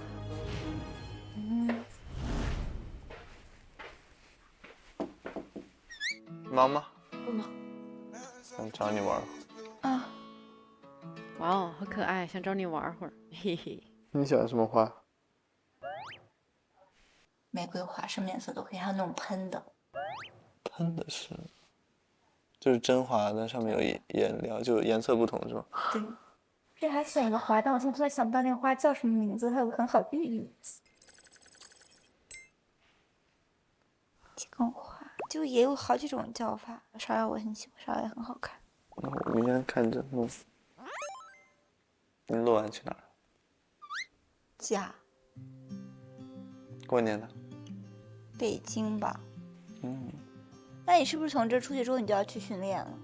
年后吧，我妈已经在浙江那边了，她带着我弟弟先去集训了。哦，所以阿也不会在北京过年是吗？哦，那你就不在家过年了？不一定，我就跟我妈这么说。不在家过年好惨呀！你家过年氛围很浓吗？我家里很多人一起吃饭，对我家人比较多，再多双筷子。你家里有人吗？你回去？妈妈在，弟弟也在，爸爸应该也在，还有7月，来。7月、5月，拜拜，你好，车车，小布妞，咪咪，做功课了。还有一只，让你再忘。你别说，我想想。大脑开始宕机。年年。啊，年年，我们好像每次都把你年年每次不记得年年，你们俩的年年，你们俩年年吧。哪个年？就过年粘人的年，哦过年的年也行，因为我当时想是年年有余。哦，对，都比较深奥，起名字的时候。现代诗人，对，苏苏，真是诗人啊！你给我发的都很有深意。嗯，特别有深意。你知道我那天给你发那个什么意思吗？这2天你没有找我探讨，你不会已经懂得我发的意思了吧？一只的小汤包，你知道什么意思吗？你没有去搜索。这个也有啊，我以为只是那张照片呢，就不是，我每一句话都很有深意的，我是很有深意的一个人。我的天，我待会儿回去补习一下，应该可以搜得到。是我改编的一句话，我很多都是改编的。哎呀，他现在好黏哦。那我上哪搜呢？幸福是一只哦，幸福是一只的小汤包。他没解释啊，他就告诉我这个。就是不用解释，因为它原句。哦这个。那上一个你知道吗？我们坐在岩石上看海。你知道这个吗？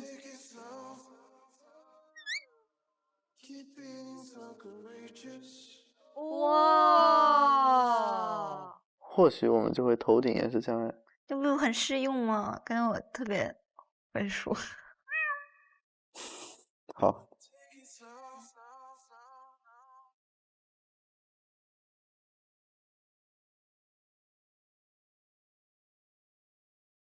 对，我今天听咪咪说，你的喜欢类型是那种很硬气、很酷的。以前吧，我其实挺2个极端的，要么就是特别帅，要么就特别可爱。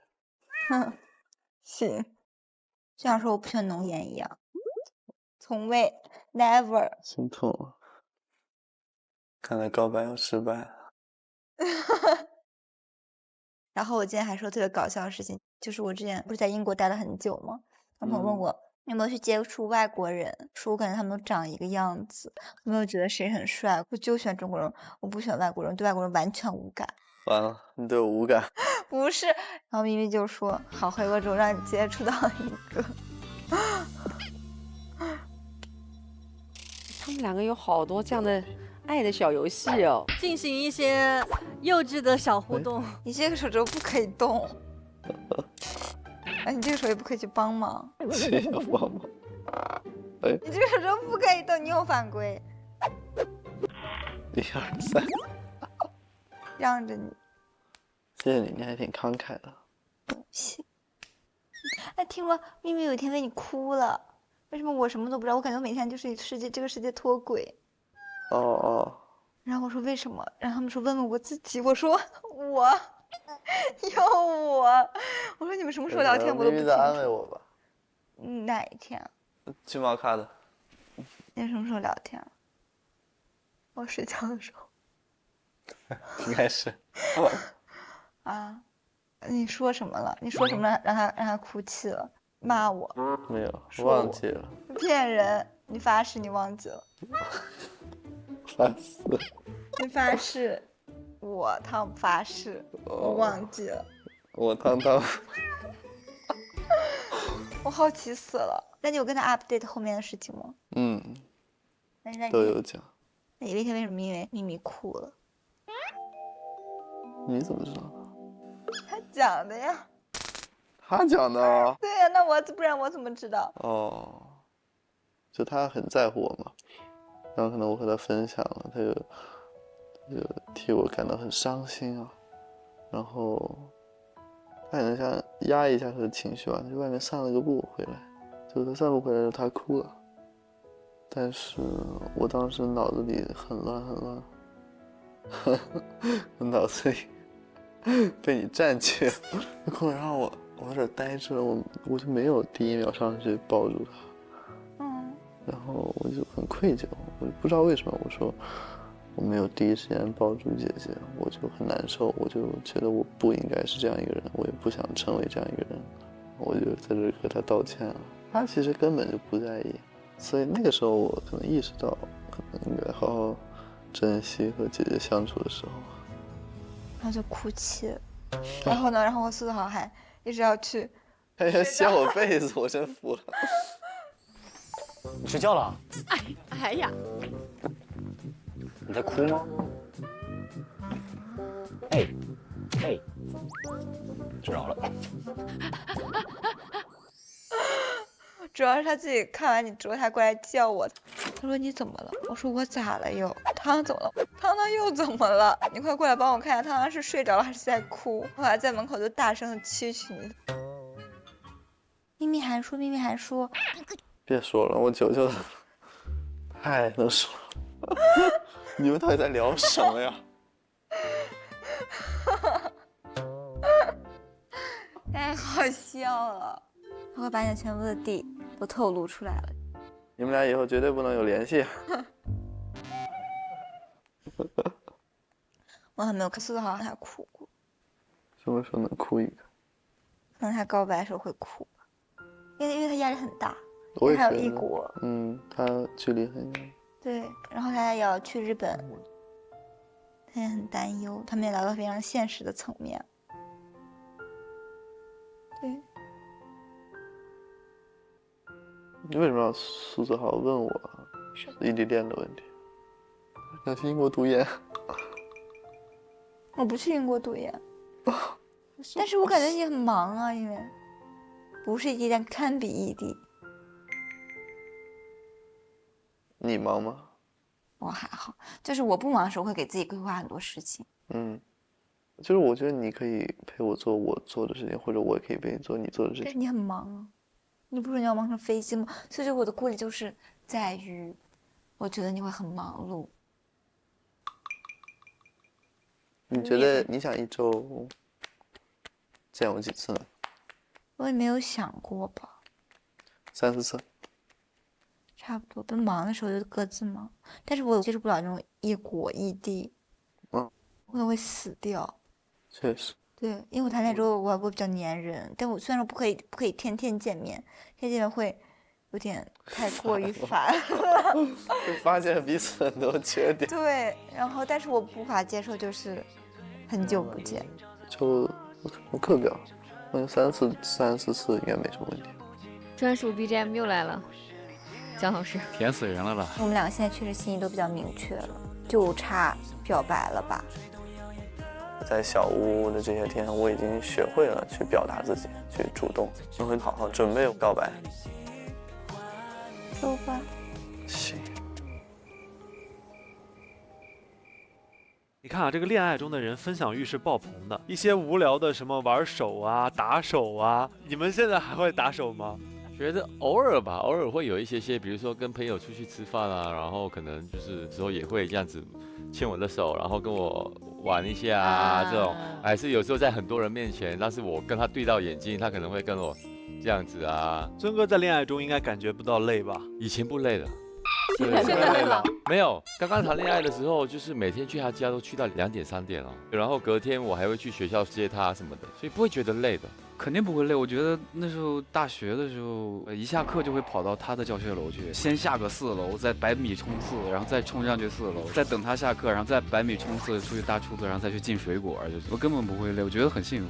多巴胺的一种奖赏机制。坚定的认为这还是归结为年轻。我觉得人年纪大一些之后想谈的恋爱就那种比较养生的。没错。对，就是有益彼此身心健康，大家情绪稳定，不像以前那种哇情绪跌宕起伏、哭啊笑啊什么的。对，我以前不是说刚才可以到2点，现在可能有时候在家里12点半，不是在按摩椅那边躺，有时候躺到打呼了。但我还是会努力的创造跟我老公2个人的时间。就我老公以前是要睡到中午的人，因为他晚上睡眠很差，会很晚睡觉。但是自打有了孩子之后，就是每天6点半就要起来。送完女儿之后，我们会同样去买包子，然后到咖啡厅。但我不管多累，前一天出差多晚回去，我都会早起，然后陪他去吃那个早餐。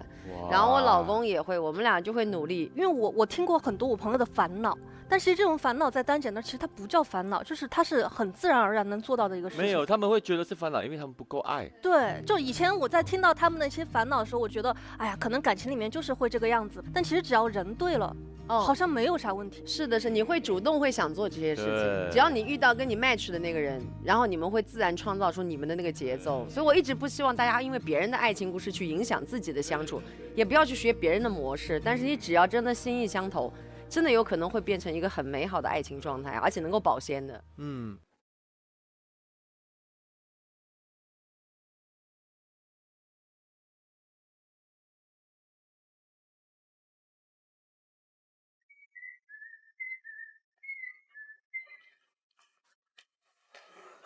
嘿嘿，嘿嘿，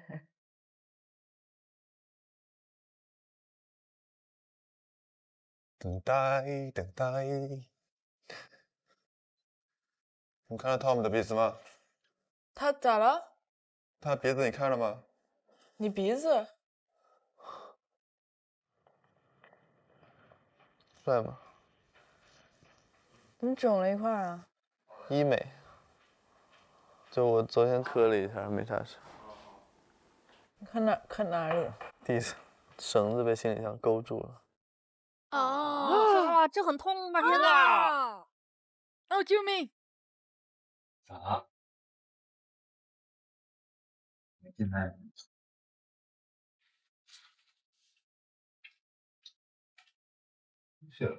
流血了，你给他塞住，别让他流出来。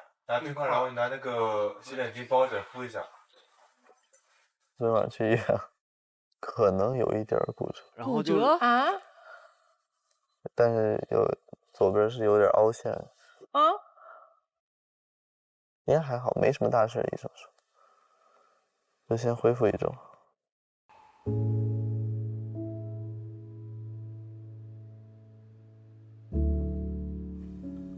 你几点睡的6点。你睡4个小时，你再睡会儿。我得出去今天啊。别出了，别出了。什么？别出了。哦天哪！心疼了。哎呀，你怎么不跟我讲啊？知道这件事情，我第一想法是你怎么不告诉我？我希望在他出现事情或者说遇到问题的时候，第一反应是找我。不管他出现的问题大不大、严不严重，只要他出现问题，我绝对是想第一个站在他身后的。所以，你下次要告诉我，你不告诉我会生气。他一直上来担心我，问我，最近的关心就没有停过。从小到大都习惯了的。但是我要准备送给苏苏的东西，所以我就先出去了，拜拜。恋爱中的人果然不会累。对。你要走了吗？有点。他们真的很珍惜每分每秒了。热恋中的情侣啊。等我。等我回来。多拉你。会看舒服再说。哎呦。他的那个鼻子，昨天晚上凌晨3点的时候，他的裤腿卡在皮箱的轮子里，咚一声。然后我没戴眼镜，我看了2下，我看不见。然后我跪了，我看见我说你怎么了？他说他摔了。然后我说你说你出血了，他出血了。然后我出血了。对我流鼻血，然后我像个闪电一样从上边飞下来。咱家是楼下。拿来医疗箱飞上去。然后听说他半夜去了趟医院，现在鼻子这儿已经肿了一块。你不知道，他走了。软组织挫伤或者毛细血管破裂，但是问题不大，应该还好。天哪，别担心。好吧，那就行。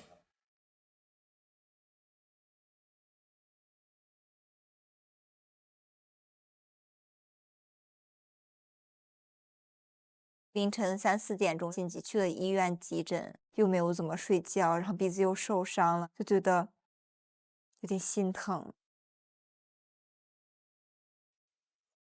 天呐，好可怜呀！本来鼻子又高，摔完之后鼻子不得又可怜又倒霉。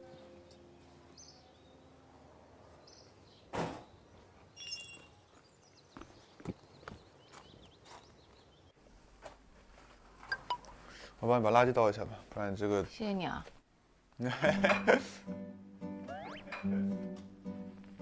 帮我搂一下，对，可以，已经到头了。就给你拎起来。我让你搂上面。有没有？可以。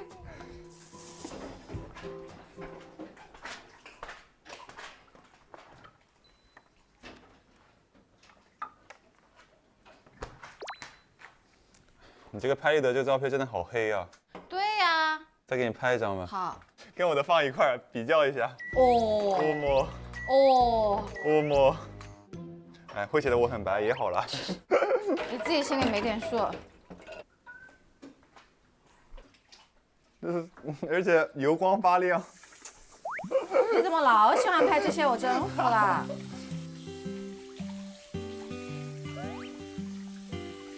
你去做吧，不用在这里感到紧张和无措。把你投进这个洗碗水里，我跟你讲，你再这样，他是不是变化有点太大了？语言距离更近了一些。对。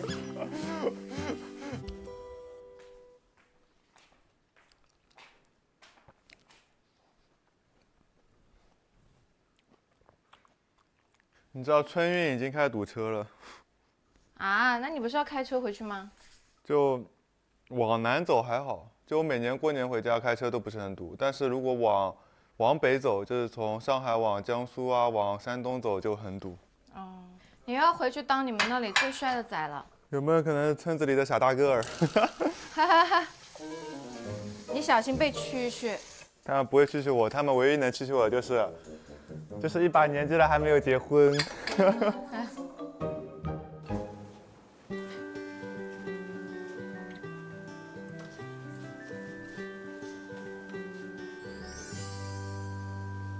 下五子棋下吗？来。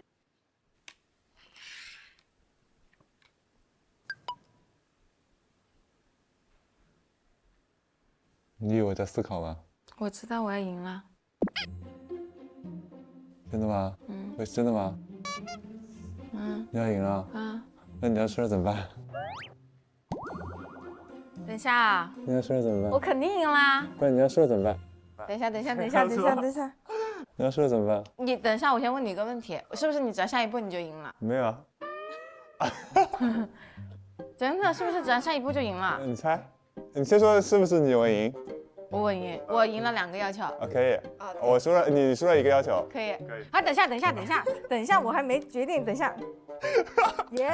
耶，好可爱啊！因为我真没看到，你看我这里，看，是不是？博哥喝水吗？现在不可能那么 peace 了，我跟你讲，你等着给我。你讲。我记一辈子，我先记着。其实我主要是我挺想答应你的要求的。啊？哎，不是，这个我有点装了，死装了。嘿，你可以让我2个棋吗？什么？啊。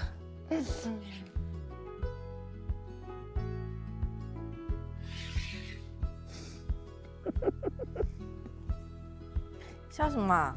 没赢啊！我跟你下6子棋，没赢。那等一下，那没赢。耶！没赢，我跟你下6子棋，你懂吗？我真服了。哎呦，不能拒绝要求哎。不是，你觉得你帅不帅？我觉得你超帅。我觉得我挺丑的。你承不承认你比我聪明？我不承认，我觉得你比较聪明。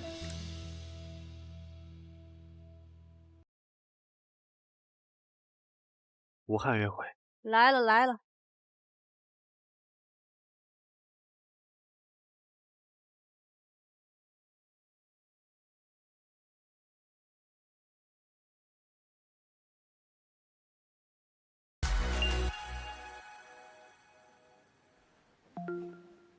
来了，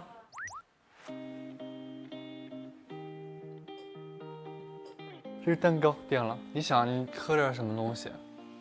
有燕麦奶，然后厚椰乳、可乐，这些你选一个，因为你喝不了咖啡嘛。哇，你还记得？那当然了。那你帮我选吧。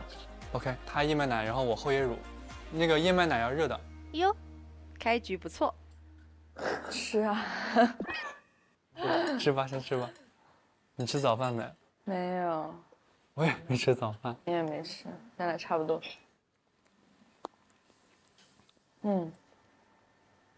我现在又想一上来就开大了。开什么大？没开够，再开一下。爽，来。对于这次武汉约会，我还是会有一些疑问，然后呢，我就想在这个约会中把这些遗憾也好、疑惑也好，我给它解决掉。如果不是我意外知道了塔塔说那件事情，你会主动告诉我吗？这是这样的，就是那天，首先我觉得这个事情就是它不是一个我需要去掩盖的一个事情，但是那天冰雪运动下来，我觉得，毕竟跟他接触的是最多的，我还是先选择了他，对，但并不是说你就是对，就是这个意思，就是不是那个意思。在他的视角里，我是第一选择他，然后通过面试才得到这个机会。但在我这边可能会说，就是觉得我通过了面试，我很开心去找到你，所以说我觉得这也不算是一种冲突吧。我觉得二者都是互相去奔赴的一个过程。想问你的话题，你问，就是你是从哪个时候就开始觉得说想要和我多接触一下，或多了解一下，或者说在之前你其实就是想对我接触或者怎么样？其实第一天的时候，当时我跟汤汤在兄妹直播聊天，我就说现在比较想接触的是你。然后再一次不受控制的关注你的时候，是我们在滑雪的时候，不是往高的地方走吗？然后当时我回头的跟你聊天，你说啊，我被面试了，你是不是很开心啊？我跟你说，反正我是被面试了，开心吧？其实我觉得对我说这种话是会让我引起来我的一些注意和兴趣的。哦，那天现在我才知道那句话是你随便一说的。对，他确实可能很多都是随便一说的。但你如果真的是刻意说的话，那岂不是太用心叵测了？往心里去了。今天我被面试了，你是不是很开心？我记得这句话记得特别清楚，有了想法上的转变的一句话。他的眼神有变化哈，小林。昨天泡汤的时候有一个问题说，现在对我是往友情发展是往爱情发展，你说你也不知道。我自己心中是已经有了答案，因为当时我不是，和你聊过之后嘛，包括我在回忆这些天和你的一些相处，和我自己为什么会去和你有那么多接触，我觉得那应该就是喜欢。好，我还有个问题，那你是什么时候觉得对我会有兴趣？就是主要真的是从相处上来，而且我和你话题也聊的会更多一些，和他们就感觉就很普通很正常的那个聊天，所以没有一个点或者一句话或者说什么动作，就是一个循序渐进，是吗？OK。哎呀，这有点失望了。其实我是两者结合的，但更偏向于日久生情。我还其实可以更炮轰你。你问。从0到10，如果0是没感觉，10是喜欢，那你是多少？9.5。我觉得他这个对这分真是没有什么概念，你还不如不给这个分数。9.5就是我喜欢你，我非常喜欢你。9.5就应该像 Harry 这样，直接就冲上去了。对，如果你喜欢一个人，你特别在意他对你的感觉。喜欢一个人，连你今天你喜欢穿什么袜子都想问，恨不得就是从里到外，从头到尾都问一遍。我们都很喜欢小林，就是怕有点心疼他，感觉他受伤什么的。对，你对我的兴趣有那么高吗？为什么我没有感受到呢？说实话，我很意外，因为我觉得这是一个非常非常高的分数，它都到9.5，都快接近满分了。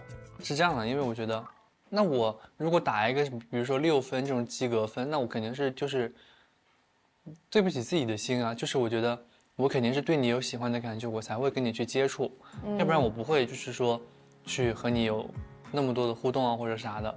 就其实我想要去了解一个人，我不是说我要跟他就是一直巴拉巴拉巴拉去了解，我更多的偏向会是内心也是慢慢的去观察。有意思哈。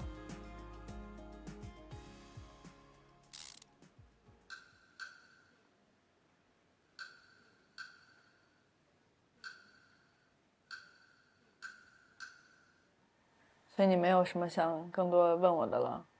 在我的视角来看，是完全没有任何的问题，以及我想对你提出的疑问，我是没有的，因为我觉得我的你也不好奇0从10我对你有多少？那我换个问法吧，0到100分，你会给我打几分？0到100，你要分这么细啊？我想想。对，对呀，这个问题很关键。对呀。90。喂，也很高哦。说实话，我给不了9.5这么高的分，但是我现在确实是对他有好感，也比较感兴趣。往低了给，我觉得也不太对自己不太诚实。那为什么是90分呢？因为我之前我发现这个点我们也很像啊，不可能世界上有完全十全十美的东西。所以说这个就是我能给出的最好的答案。然后我觉得刚刚听你说的那个，我觉得我们俩又挺像的了。我之前对我理想型有规划，我说他一定要多高啊，然后一定要是，反正也有说到这些东西。我说我现在接触的人是图图，他不是我的所谓的传统观念中的理想型那个东西，所以他们后面问我有没有理想型，我就说就是看感觉了，其实就是因为你出现了。之前听他们说，2个很相似的人是非常难去相处的，但其实我觉得我俩恰恰相反，因为我觉得很相似的2个人，他其实能够去理解对方的那个心里的那些点，是能够揣测到的。所以说，别人如果问我，是会选择更相似的，还是说更相补的、互补的？我觉得应该是会选相似的。你看他又在答辩一样的。真的好像考研面试。我们俩其实就缺少这一个环节，对，一直就是搁那儿吃啊、喝呀、玩啊，就包括如果昨天没有聊开的话，我一定会找你聊。就我俩好像没有就是这么坐在这儿 face to face 就这样聊心。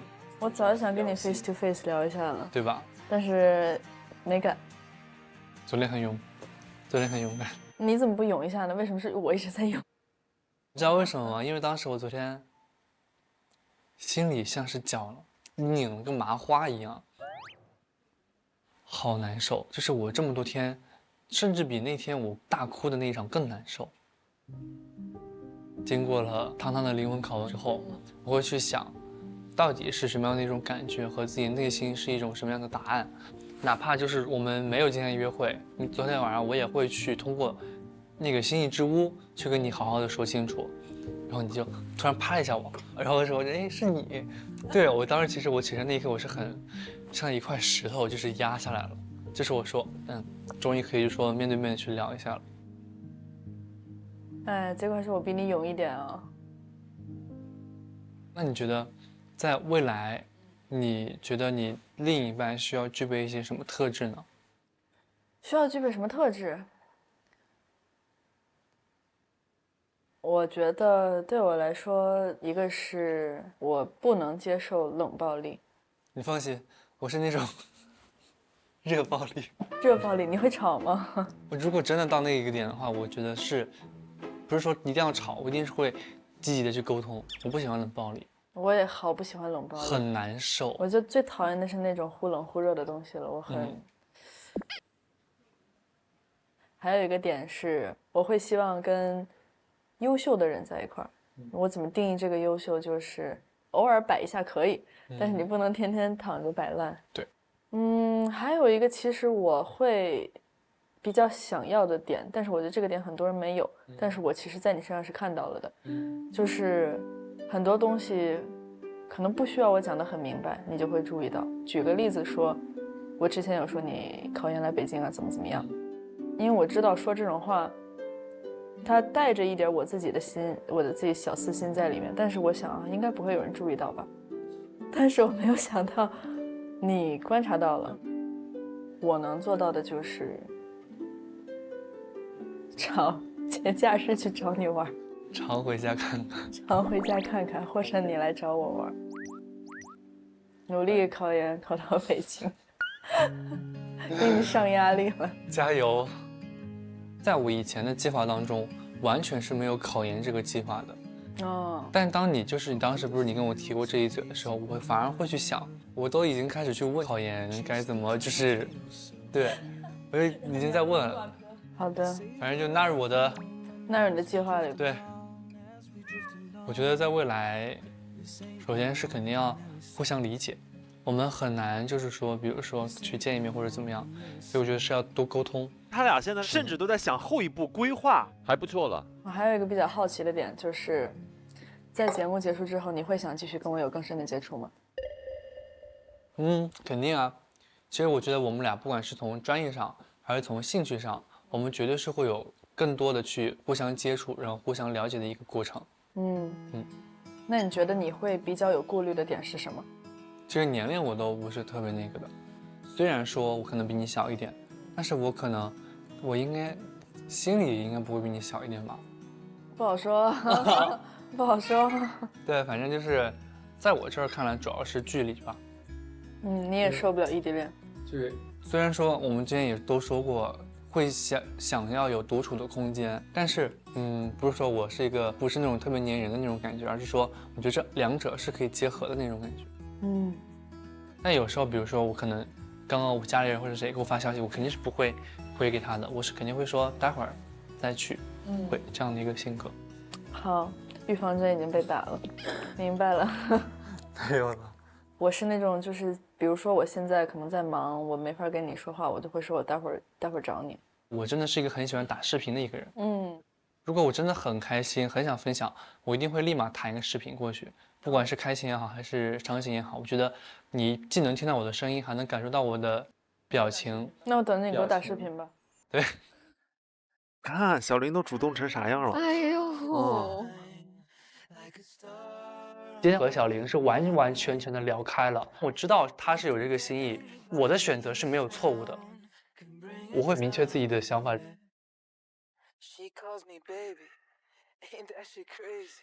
在今天的无憾约会中，我能感受到他是有在意我说的话的，我和图图感情又增长了。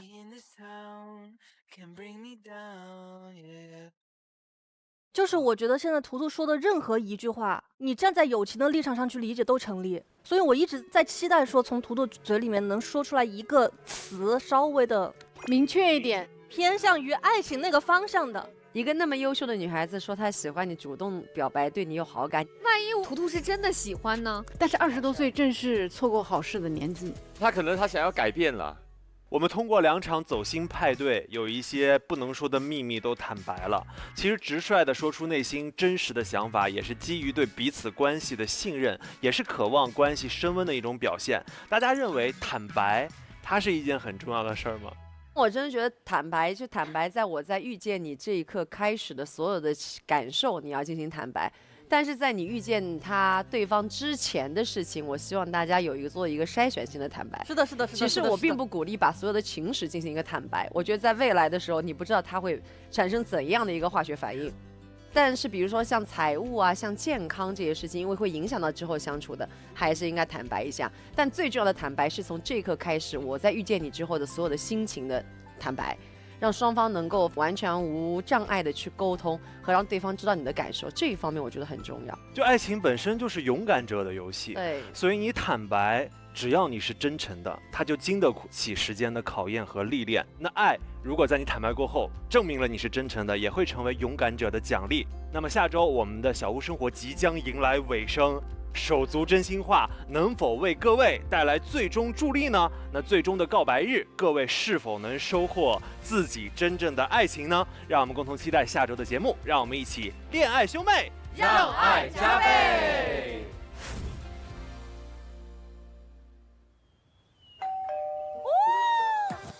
告白前夕，为了让大家更好地确认对方的心意，下面将进行手足真心话，代替手足向他提问。一直是审判局到了，我跟你说。就是如果换做是另外一个人对你做所有的事情，你也一样会喜欢他，对吗？好尖锐的问题。爱情里面双方是平等的吗？吓死。和他俩接触之后，你有过哪些自己在小屋做的后悔的事情吗？建议门当户对这个事情吗？你既然没有确定自己的心意，但是你一直在主动释放信号给小林，那你是在给自己找一条退路吗？变如脸。如果 Terry 一开始就在小屋出现，你会更坚定地选择 Terry 吗？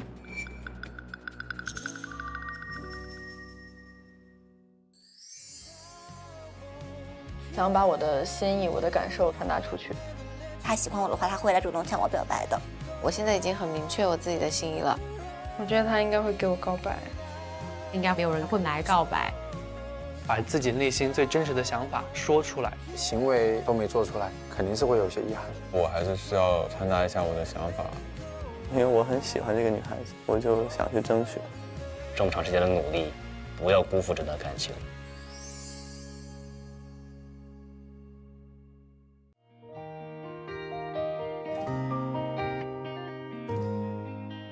更多小屋及观察室精彩内容尽在兄妹护航日记，每周48点会员尊享，周五中午12点会员尊享恋爱兄妹纯享版，解锁100种追踪方式，你的私人定制尽在爱奇艺综艺。电视看爱奇艺就用奇异果 TV， 畅享高品质视听。海外用户下载爱奇艺国际版，多语言字幕，更多独家内容抢先看。来爱奇艺创作中心投稿恋爱兄妹2创视频，赢现金奖励。来爱奇艺发弹幕，在双情感赛道里留下你的坐标。上新浪新闻客户端搜恋爱兄妹，看节目更多精彩内容。独家中文百科合作平台，上百度搜索恋爱兄妹，精彩内容尽在百度百科，百度一下你就知道。上百度 APP 看百度热搜 ，get 更多热点内容。上文小言 APP 生成节目 CP 同款心动 AI 视频，让照片动起来。在测测遇见更好的自己。都是虚伪装，只希望你过得比我好。我们是兄妹，我指引你骄傲。你的心跳声，我比他先明了。帮你递情书，摸头发是暗号。为彼此打付出，把牵挂放在心上。我们是兄妹，是你永远的依靠。你的心跳声，我比他先知道。陪你闯过祸，整天打打闹闹。都涉世伪装，只希望你过得比我好。我们是兄妹，我指引你骄